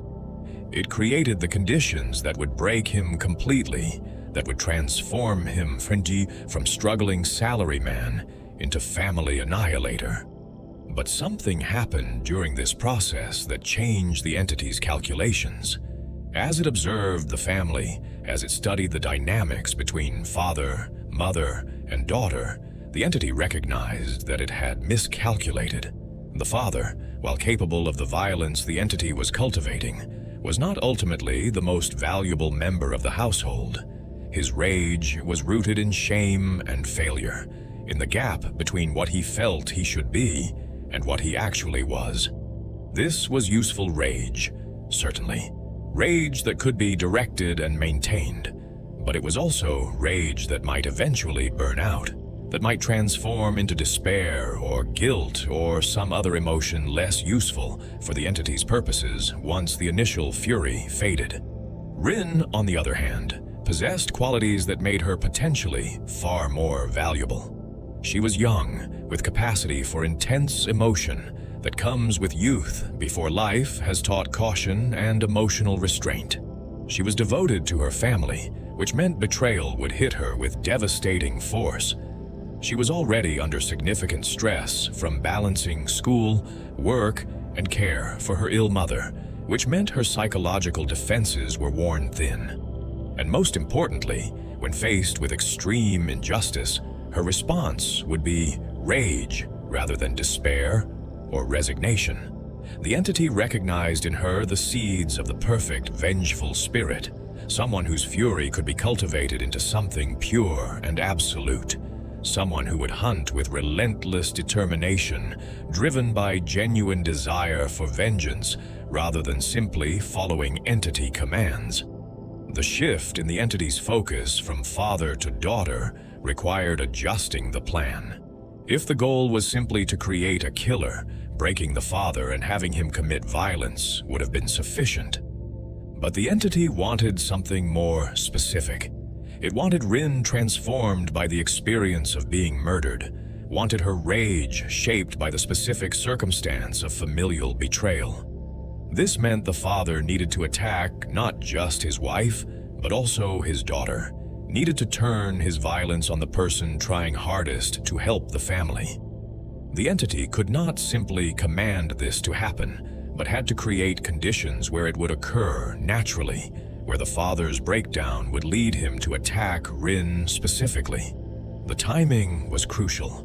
Rin needed to arrive home after her mother's murder, but before her father had fled or killed himself, or otherwise become unavailable. She needed to see what he had done, needed to understand the betrayal fully, needed to experience both the horror of her mother's death and the immediate threat to her own life. The entity manipulated circumstances to achieve this timing, perhaps influencing her to stay late at work, perhaps ensuring the father's attack on the mother occurred at a specific time, perhaps simply observing and waiting for the right moment to push events toward their desired conclusion. The precise mechanisms of this manipulation remain unclear, but the result was exactly what the entity wanted. When Rin arrived home and discovered the scene, when her father attacked her and cut her down, the entity was there, watching, evaluating, preparing to make its claim. It had successfully created the circumstances that would produce a killer of exceptional quality. Someone whose emotional state at death would make her perfect instrument of vengeance and perfect source of ongoing emotional harvest. The rage Rin felt as she died, the overwhelming desire for revenge that consumed her final thoughts, was exactly the psychological state the entity had been cultivating throughout this entire process. The offer the entity made to Rin in her dying moments was perfectly calibrated to her specific desires and circumstances. It did not offer her continued life in the normal sense. She was too far gone for that, too thoroughly destroyed by her wounds. It did not offer her peace or healing or escape from pain. Instead, it offered her exactly what she wanted most in that moment: revenge. The entity promised her the power to make her father pay for what he had done, promised her continuation beyond death so that she could pursue the vengeance her dying mind craved with absolute focus. This was the bait, perfectly chosen, because it aligned with her deepest desire at her moment of greatest vulnerability.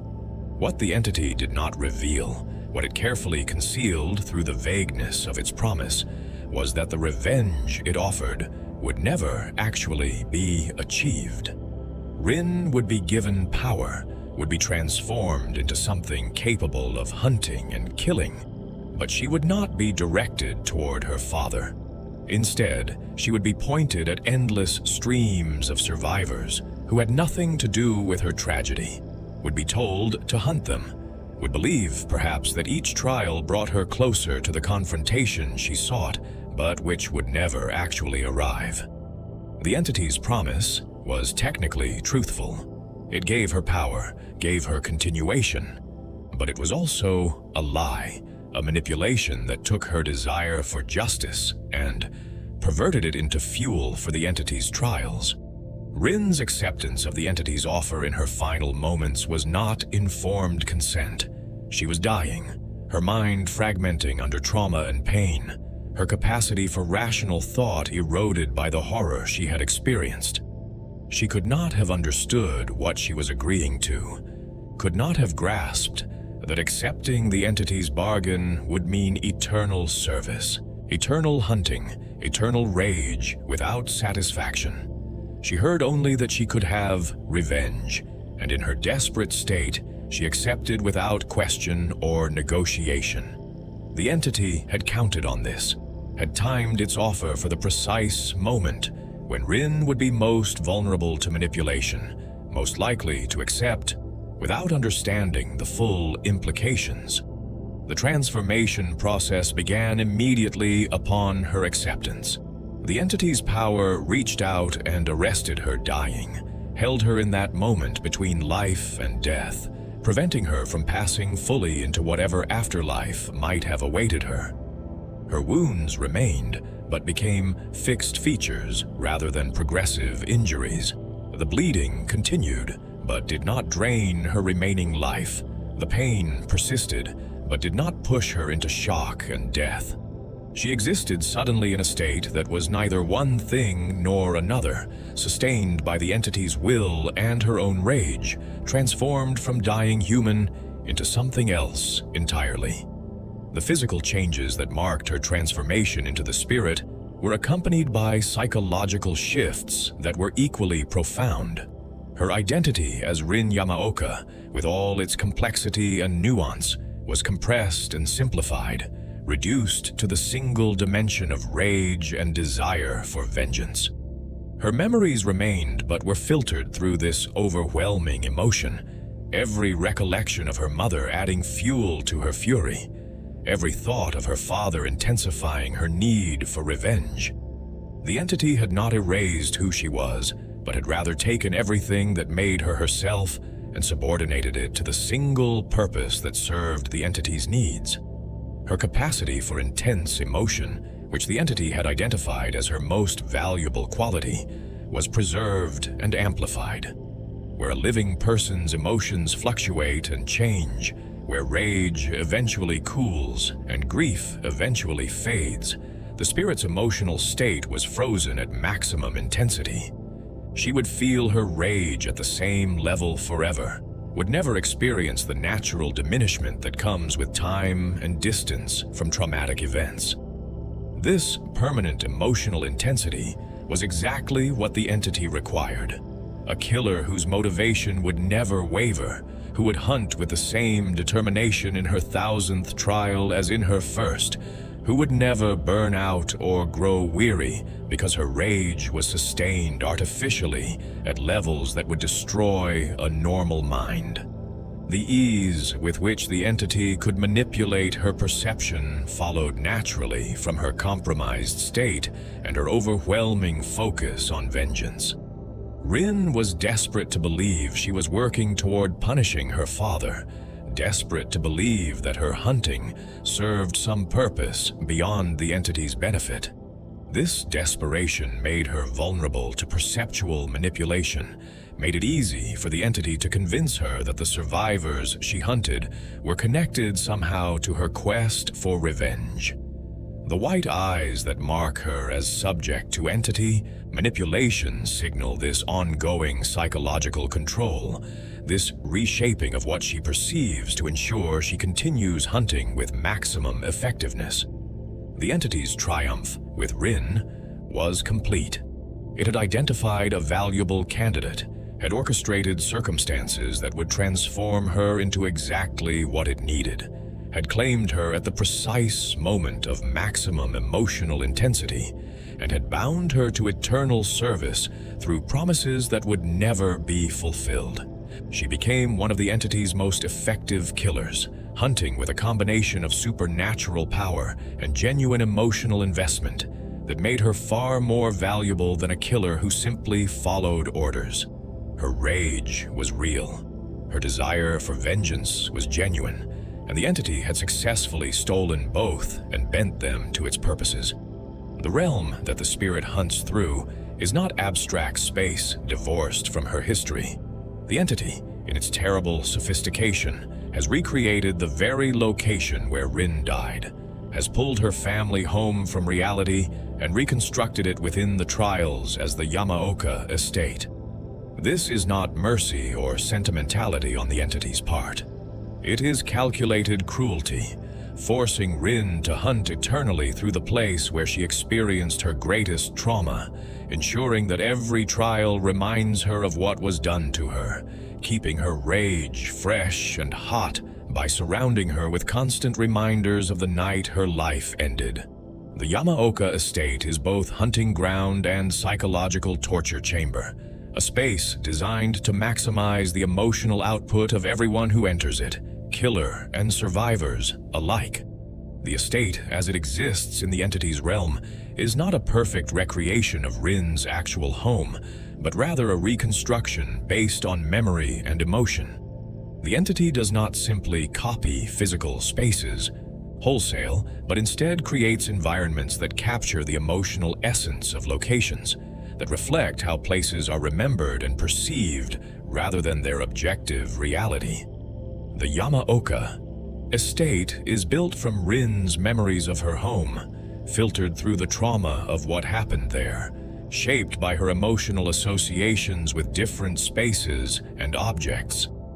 This means the estate might contain elements that were not present in the actual house, or might omit things that were physically there but held no emotional significance, or might distort proportions and relationships between rooms in ways that reflect psychological rather than architectural logic.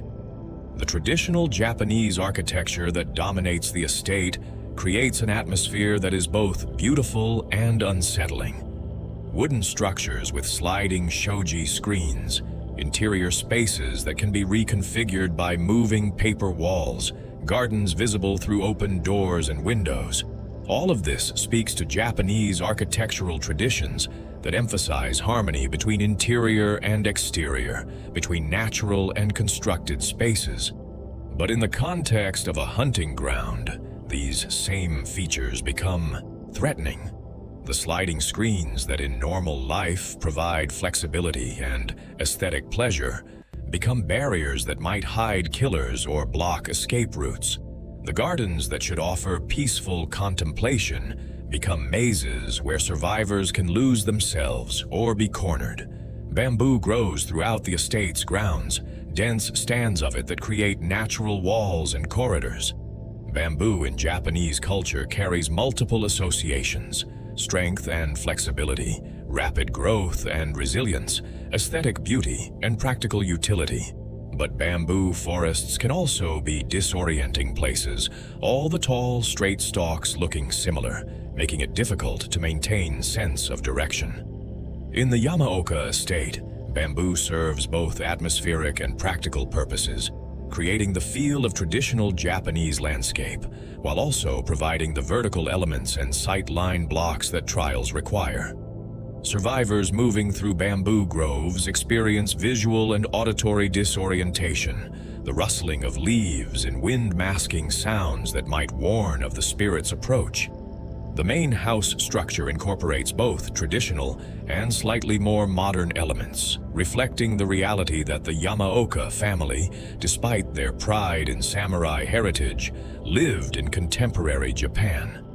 The building is not a preserved historical structure, but rather a home where traditional architectural elements coexist with modern conveniences. where wooden construction and sliding screens share space with electric lighting and modern furnishings.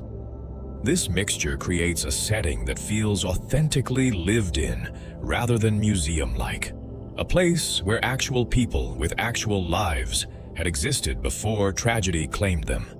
Interior spaces within the house vary from small, intimate rooms to larger open areas, creating diverse environments within a single structure. Some rooms would have served specific purposes, areas for sleeping, for eating, for receiving guests, for family gatherings. The entity has preserved or invented these spaces based on their emotional significance to Rin. The room where her mother was murdered would be there, forever marked by what happened, though whether the blood and evidence of violence remain visible or whether the entity has cleaned the scene, making survivors imagine rather than see the horror, is unclear. The glass partition that Rin crashed through during her own murder would be present as well, either intact or shattered, a permanent reminder of that moment of violence. The ancestral shrine where the family would have honored their deceased relatives represents another significant location within the estate. Japanese homes traditionally include butsudan, Buddhist altars, where families maintain tablets representing their ancestors, where they offer prayers and incense, where they maintain connection with those who came before. For the Yamaokas, with their emphasis on warrior heritage and family pride, this shrine would have been particularly important, a physical manifestation of the legacy they carried. In the entity's realm, this shrine takes on additional significance, representing the weight of expectation and tradition that contributed to the family's dysfunction and ultimate destruction. The ancestral katana, the weapon used in the murders, would have been displayed somewhere in the home before that night. Japanese families that possess genuine historical weapons often display them with pride, particularly families like the Yamaokas, who derive their identity from warrior heritage. The katana would have hung on a wall or rested in a place of honor, a symbol of what the family had been before their fall from grace. Its presence in the home was simultaneously source of pride and reminder of decline. A weapon that had belonged to warriors now possessed by people who worked ordinary jobs and struggled with ordinary problems. The entity might have preserved this display location within the estate, creating a space empty of the weapon that now resides in the spirit's hands, a visual reminder of absence and theft. Walking through the Yamaoka estate during a trial means moving through a space that is fundamentally wrong, despite its surface normalcy. The house looks like a house, functions like a house in terms of providing rooms and corridors and spaces to navigate. But it exists in isolation, surrounded by entity fog, disconnected from any larger neighborhood or city. The temporal ambiguity of the realm means the estate might appear as it did on the night of the murders, or as it looked during happier times, when Rin and her family lived there together, or in some state that never actually existed, but represents emotional truth rather than historical fact. The entity shapes the environment to maximize psychological impact, adjusting details to create the most effective hunting ground. For Rin, hunting through this space means confronting her past with every trial. She phases through rooms where she ate meals with her family, manifests in hallways she walked through coming home from school or work, chases survivors through gardens where she might have found brief moments of peace during her difficult life. Every corner of the estate holds memories, both of normal life before tragedy and of the horrific night that ended everything. The entity ensures she can never forget, can never move past what happened, can never heal from the trauma, because she is forced to revisit it constantly, eternally, hunting through the very location where she was murdered. The psychological torture of this forced return to the murder site cannot be overstated. Imagine being compelled to exist forever in the place where you experienced your worst trauma, where you were betrayed and killed by someone you trusted and loved. For most people, healing from trauma requires distance, physical distance from the location, temporal distance from the events, psychological distance achieved through processing and integration. Rin is denied all of these forms of distance. She exists perpetually in the location, perpetually in the emotional state she experienced during the trauma, perpetually unable to process or move past what happened, because the entity maintains her in that state of acute rage and pain. Yet the estate is not the only location where the spirit hunts. The entity's trials occur across multiple realms, multiple reconstructed or stolen locations that serve as hunting grounds. Rin hunts through the Macmillan estate, through Autohaven, through all the various maps that the entity has created or claimed, but her presence in these other locations carries different quality than her presence in the Yamaoka estate. When she hunts through spaces unconnected to her personal history, she is simply a killer performing her function. But when she hunts through her family home, there is additional layer of meaning, additional emotional resonance that affects both her and the survivors who encounter her there. The spirit's hunting methods exploit the environment in ways that maximize fear and minimize survivor advantage. Her phase walking allows her to pass through the solid walls and screens that would slow or stop normal killers, making the house's interior architecture less protective than survivors might hope. The bamboo groves that provide visual cover for survivors trying to hide or evade also provide cover for the spirit, whose phased state makes her invisible and whose manifestation can occur suddenly from any direction. The traditional construction of wooden floors and screens means that movement creates sound, footsteps and rustling that might alert the spirit to survivor locations even when she cannot directly see them. The generators that survivors must repair to power the exit gates are scattered throughout the estate and its grounds, positioned according to entity logic that balances accessibility with risk. Some generators might be inside the house proper, requiring survivors to enter enclosed spaces where the spirit's ability to appear suddenly becomes most dangerous. Others might be outside in the gardens or bamboo groves, offering more escape routes but also more directions from which the spirit might approach. The generator locations are not random, but carefully chosen to create scenarios where survivors must balance the need to complete objectives against the risk of being caught in vulnerable positions. Her appearance in trials, manifesting with her wounds visible and her rage palpable, creates immediate terror in survivors who recognize what she represents. The sight of her is not simply frightening in a generic sense, but carries specific cultural weight for those familiar with J-horror traditions, triggering associations with vengeful spirits and inescapable curses. Even survivors who do not recognize these specific cultural references respond to the wrongness of her appearance, to the visible evidence of fatal injuries that should have killed her, but instead seem to fuel her supernatural existence, to the sense that she represents something that has transgressed the boundary between life and death and brought something terrible back with her. The wounds that mark her body tell the story of her death to anyone who looks closely enough. The katana cuts deep and severe, show where the blade bit into flesh, where her father attacked her repeatedly rather than delivering a single clean strike.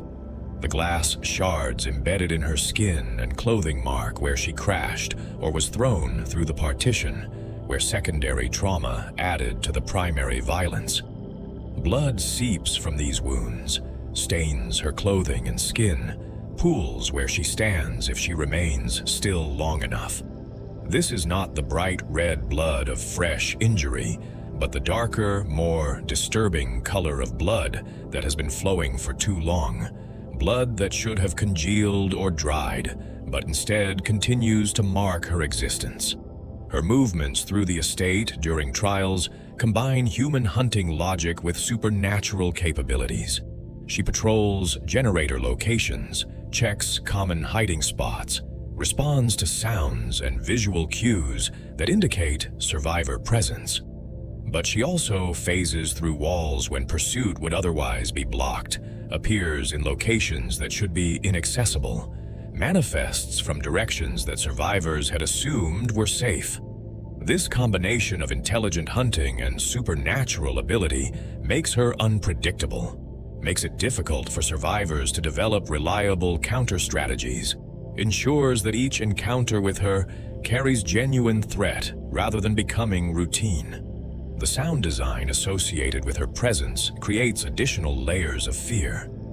The distinctive noise of her phase, walking, that rushing, distorted sound that indicates she is near but invisible, triggers immediate anxiety in survivors who know what it means. The directional audio cues that survivors rely on to track killer locations become unreliable when facing the spirit, as the sounds of her phasing seem to come from everywhere and nowhere, making it difficult to determine her actual position or predict where she will manifest. This auditory disorientation adds to the general atmosphere of dread that characterizes trials against her. When she manifests from her phase state, the transition is both visual and auditory. Survivors nearby see her form solidify out of nothing, see the translucent, ghostly appearance of her phased state become the more solid, though still obviously supernatural appearance of her manifested form. The sound of manifestation is distinctive, a moment of reality seeming to tear or shift as she forces herself from one state of existence into another. The spirit's existence in the entity's realm does not occur in isolation. She exists alongside other killers, shares space with other hunters who serve the entity's purposes, and her story intersects with others in ways that add layers of meaning to her tragedy. Understanding her place within the larger network of characters trapped in the realm requires examining these connections, these relationships or lack thereof, these parallels and contrasts that illuminate different aspects of her nature and situation. The entity has not simply collected random individuals, but has assembled a gallery of horrors where each piece comments on and contextualizes the others. The most obvious and painful connection in Rin's story is the one that remains unresolved. The fate of her father, the man who murdered her and her mother, whose actions set in motion her transformation into the spirit. What happened to him after that night remains unclear, shrouded in ambiguity that serves to deny Rin any sense of closure or justice. But the entity's interest in him was instrumental rather than genuine. He was a tool used to create the circumstances that would claim Rin, a means to an end rather than an end in himself. Once he had served his purpose, once he had murdered his family and created the emotional conditions the entity desired, his usefulness to the entity apparently ended. Several possibilities exist for his ultimate fate, each with different implications. The simplest explanation is that he was not taken into the realm at all, that he remained in normal reality to face whatever consequences human law and society would impose on him. If this is true, then he might have been arrested, tried, imprisoned for his crimes. He might have killed himself, unable to live with what he had done, once the rage and madness that drove him to violence faded and left him facing the full horror of his actions. He might have simply continued existing somewhere, carrying the weight of his crimes, but never facing supernatural justice, only human justice with all its inadequacies and limitations. But there are hints in the lore, suggestions in the way stories are structured, that suggest his fate might have been more complex. references to a rage spirit that possessed him, descriptions that imply his actions were influenced by something beyond simple human breakdown. These elements suggest the entity's involvement might have gone deeper than mere whispers. If the entity actually possessed him in some sense, actually took direct control, rather than simply manipulating his thoughts, then what happened to his consciousness during and after the murders becomes a profound question. Was he aware of what he was doing, trapped inside his own body, while something else controlled his actions? Or was his consciousness suppressed, pushed aside, while the entity wore his flesh like a puppet? If direct possession occurred, then the entity would have needed to abandon his body after the murders were complete. It had no further use for him, no reason to maintain control once Rin had been claimed. His consciousness would have returned to find himself covered in his family's blood, his wife murdered, his daughter dying or dead, the katana in his hands. The psychological horror of this realization would have been devastating, would have created emotional intensity that the entity could feed upon, even if it had no intention of keeping him for its trials. His breakdown, his grief, his guilt, his madness, all of this would have generated usable emotions, even if his ultimate fate was to remain in normal reality, rather than being pulled into the realm. The entity's lack of interest in keeping him as a killer makes strategic sense. His rage was directed outward at specific targets, at his family who he blamed in his disturbed state for his failures and shame. Once those targets were gone, once he had vented his fury through violence, what would remain? Likely guilt, despair, horror at what he had done, emotions less useful for sustaining a killer's motivation through endless trials. The entity prefers killers whose rage is more durable, whose motivation doesn't rely on specific victims but can be directed toward whoever the entity presents as prey. Rin's rage was better suited to this purpose, focused on him specifically, but general enough in its fury that the entity could redirect it toward survivors in the trials.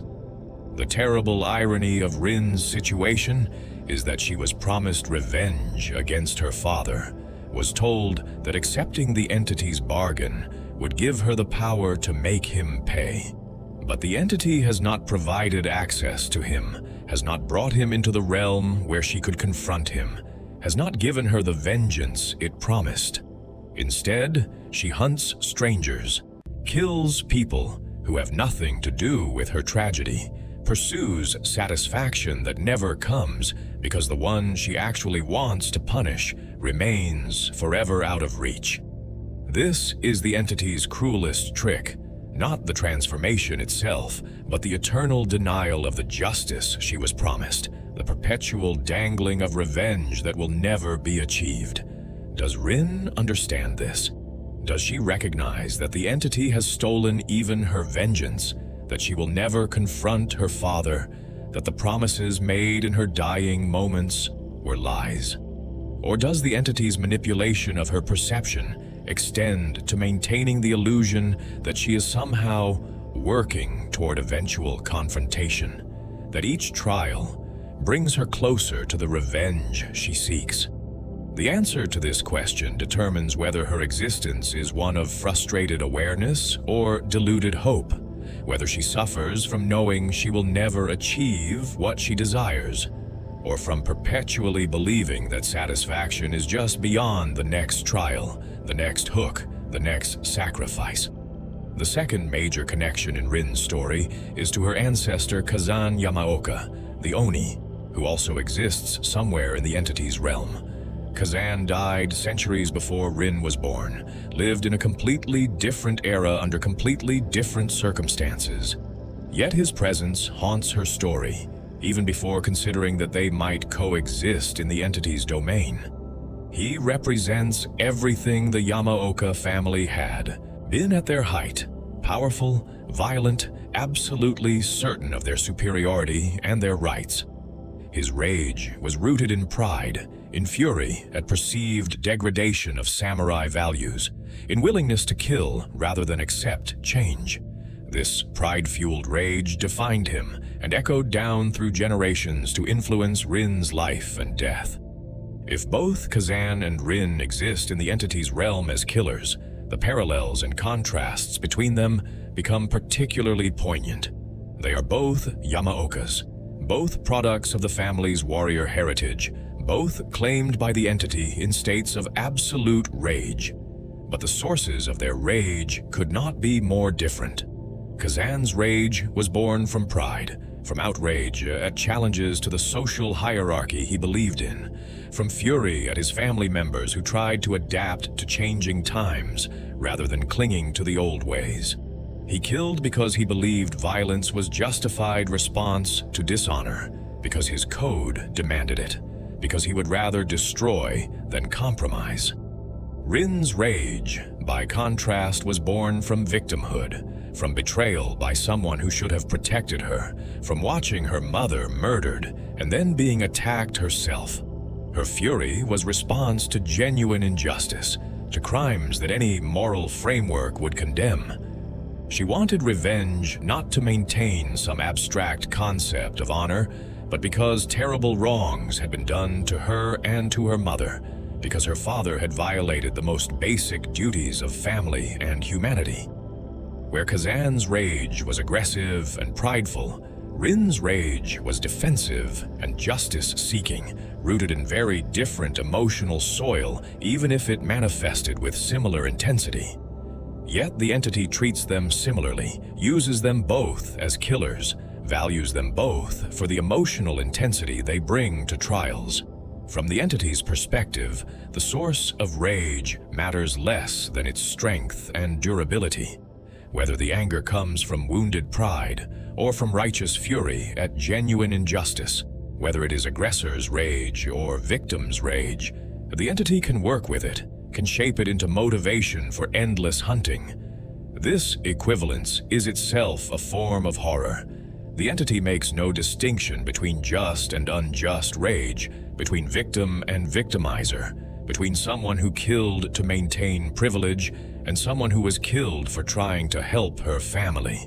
All that matters is emotional output, the entity's ability to claim both ancestor and descendant, to pull both from their respective time periods and places and bind them to service, demonstrates its reach across time and space. Kazan died centuries ago, yet he exists in the realm. Rin died in contemporary times, yet she exists in the same space. Time flows differently in the entity's realm, or perhaps doesn't flow at all in any conventional sense, allowing the entity to collect subjects from across history and bring them together in its eternal present. This temporal flexibility means that Rin potentially shares space with her ancestor, that the man whose legacy shaped her family's dysfunction and contributed to her tragedy might be present in the same realm, hunting through his own trials, just as she hunts through hers. Whether they have met, whether the entity allows them to interact or keeps them separate, whether Rin even knows that her ancestor is in the realm, these questions remain unanswered. The entity might deliberately keep them apart, might recognize that connection between them could create complications, or it might allow them to meet, might even encourage interaction if it believed such meetings would generate useful emotions. The encounter between Rin and Kazan, between victim and the patriarch, whose choices set their family on the path to ruin, could generate complex emotions that the entity would find nourishing. Rage meeting rage, victim confronting legacy, the weight of family history made concrete in the form of two killers who share blood but little else. The contrast between them also speaks to how the entity's methods have evolved over time. Kazan was presumably claimed in more straightforward fashion. The entity found him in his rage and took him, pulled him into the realm at a moment of peak emotional intensity. There is little evidence that the entity orchestrated the circumstances that created Kazan's fury, It simply found someone already perfectly suited to its purposes and claimed them. Rin, by contrast, was cultivated, her circumstances deliberately manipulated to create exactly the emotional state the entity desired. This represents evolution in the entity's approach, a shift from reactive harvesting to proactive cultivation that Rin's case exemplifies. Beyond her specific connections to her father and her ancestor, Rin's place among the broader community of killers in the realm raises questions about relationships and interactions between these servants of the entity. The killers are not simply isolated individuals who hunt separately. They exist in the same space between trials, presumably encounter each other, potentially develop some form of society, or at least awareness of each other. How does Rin fit into this community, such as it is? Does she interact with other killers, form alliances or rivalries?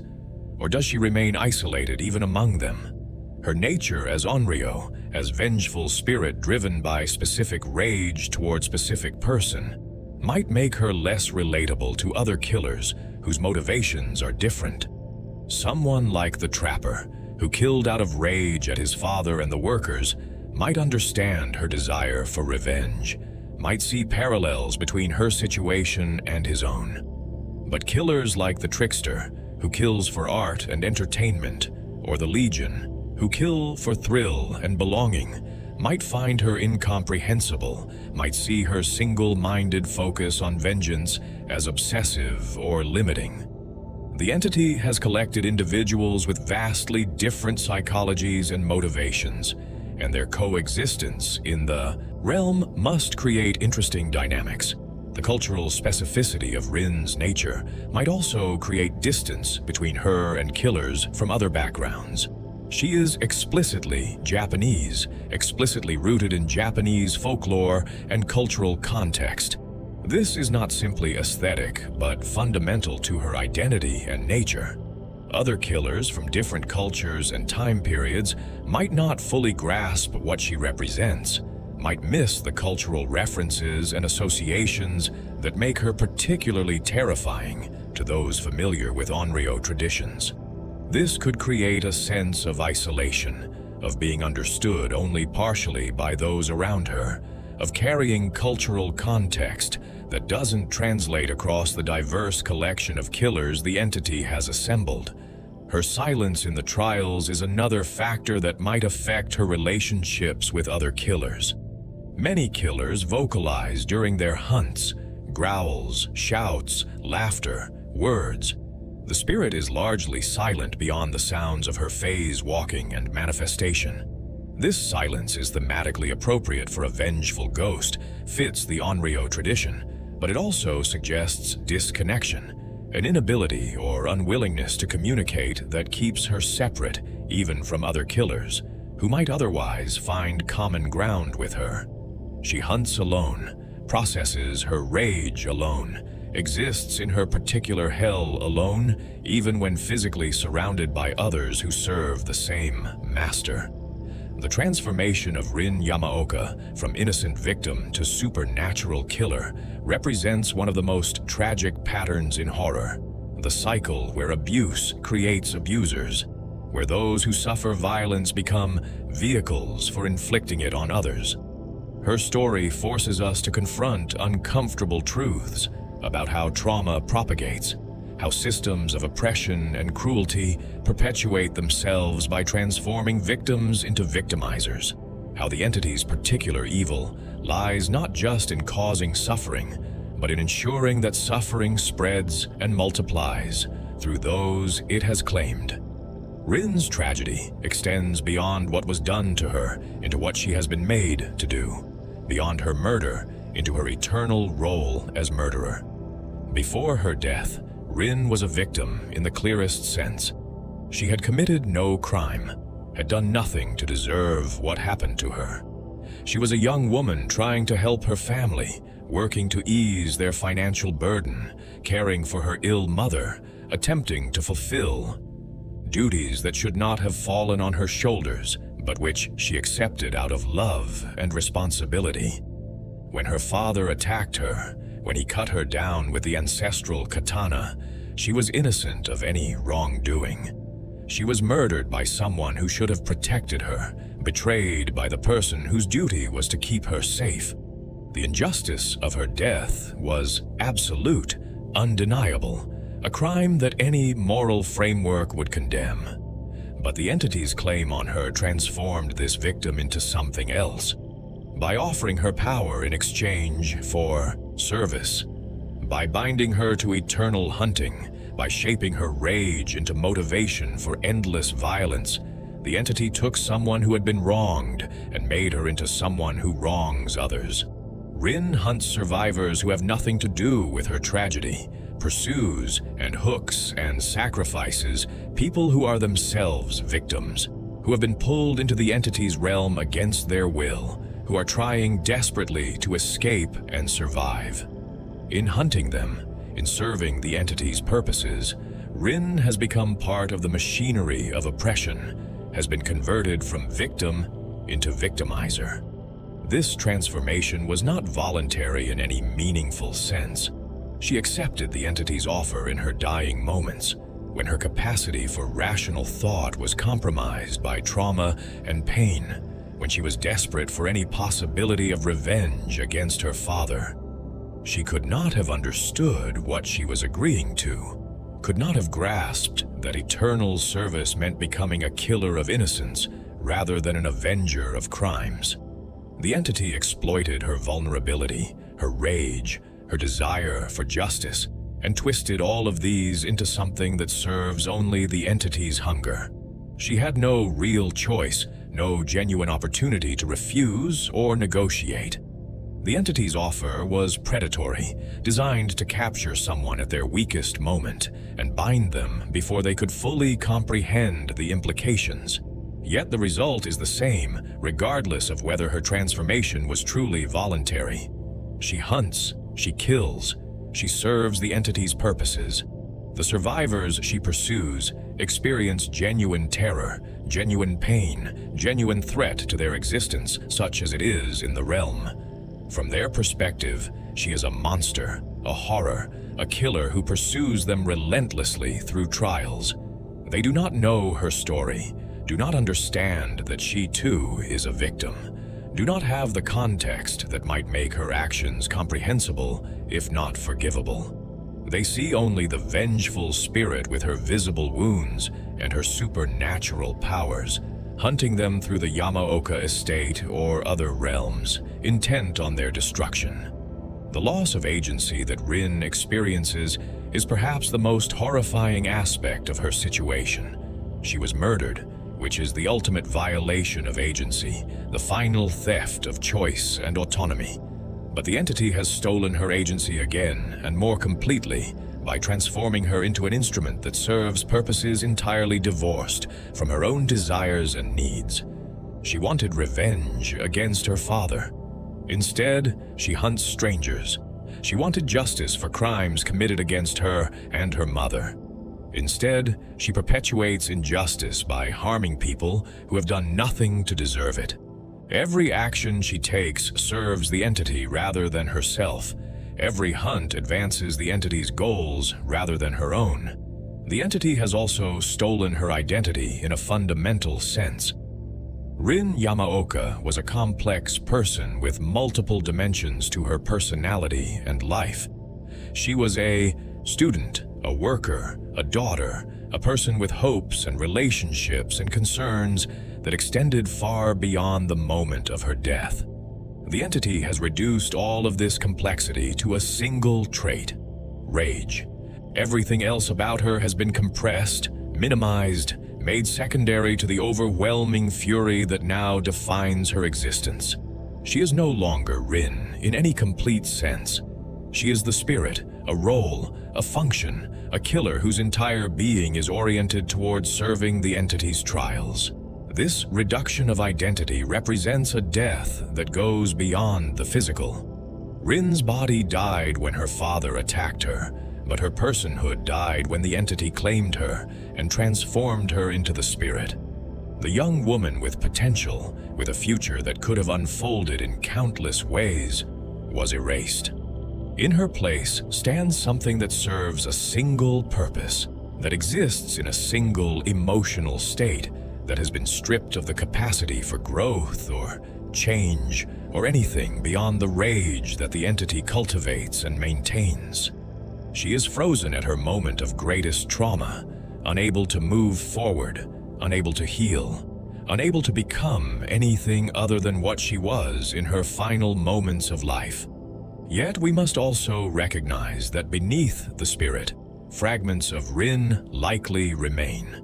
The entity has not completely erased who she was, but rather has subordinated everything else to her role as killer. This means that somewhere within the vengeful ghost hunting through trials, the young woman who loved her mother and tried to help her family still exists in some form, buried under layers of rage and entity manipulation, but not completely destroyed. This makes her situation more tragic rather than less. She is aware enough to know what she has lost, aware enough to recognize that she hunts innocence rather than the guilty, but powerless to stop, unable to resist the entity's control, trapped in a role she never wanted and a cycle she cannot break. The broader social commentary embedded in Rin's story extends beyond her individual tragedy into observations about contemporary Japanese society and the pressures that create circumstances where violence becomes possible. Her father's breakdown was not simply personal failing, but response to systemic pressures.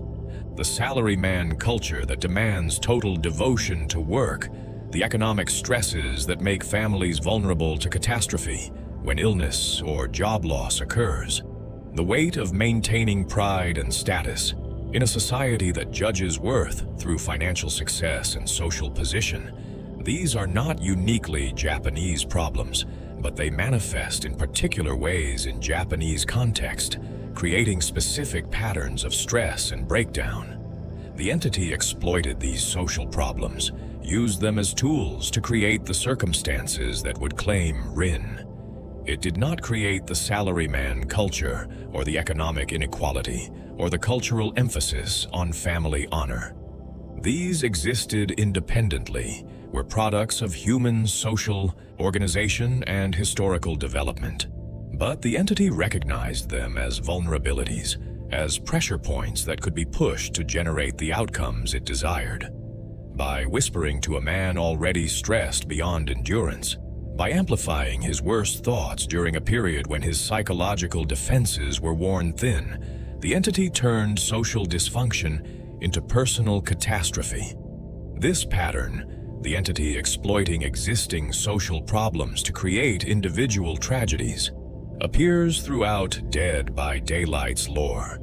It does not need to create suffering from nothing when human societies generate so much suffering on their own. It simply finds the cracks, the places where systems fail people, the moments when individuals are most vulnerable, and pushes. The entity is parasitic in this sense, feeding on problems that already exist, making them worse for its own purposes. Rin's story can be read as commentary on what happens when social safety nets fail, when economic pressure becomes unbearable, when people are ground down by systems that demand everything and provide inadequate support. The horror in her story operates on multiple levels. There is the immediate horror of what happened, a young woman murdered by her father in their home, violence within the family unit, betrayal by someone who should have provided safety. This is horror that works regardless of cultural context, tapping into universal fears about trust and family and the possibility that those closest to us might harm us. But there is also the cultural horror, the way her story reflects specific anxieties about modern Japanese life. Anxiety about economic precarity, about the fragility of middle-class existence, about what happens when the pressures of maintaining appearances and meeting expectations become too great to bear. The entity as force in her story represents something beyond individual evil. It is systematic evil, evil that operates through structures and patterns, rather than through simple malice. The entity does not hate Rin or her family personally. It has no emotional investment in their suffering beyond the utility that suffering provides. It recognized an opportunity to generate intense emotions and took it efficiently and without remorse. This systematic quality makes the entity more frightening than a simple monster would be. Monsters can be fought or fled from. Systems are harder to resist, harder to escape, harder even to fully comprehend.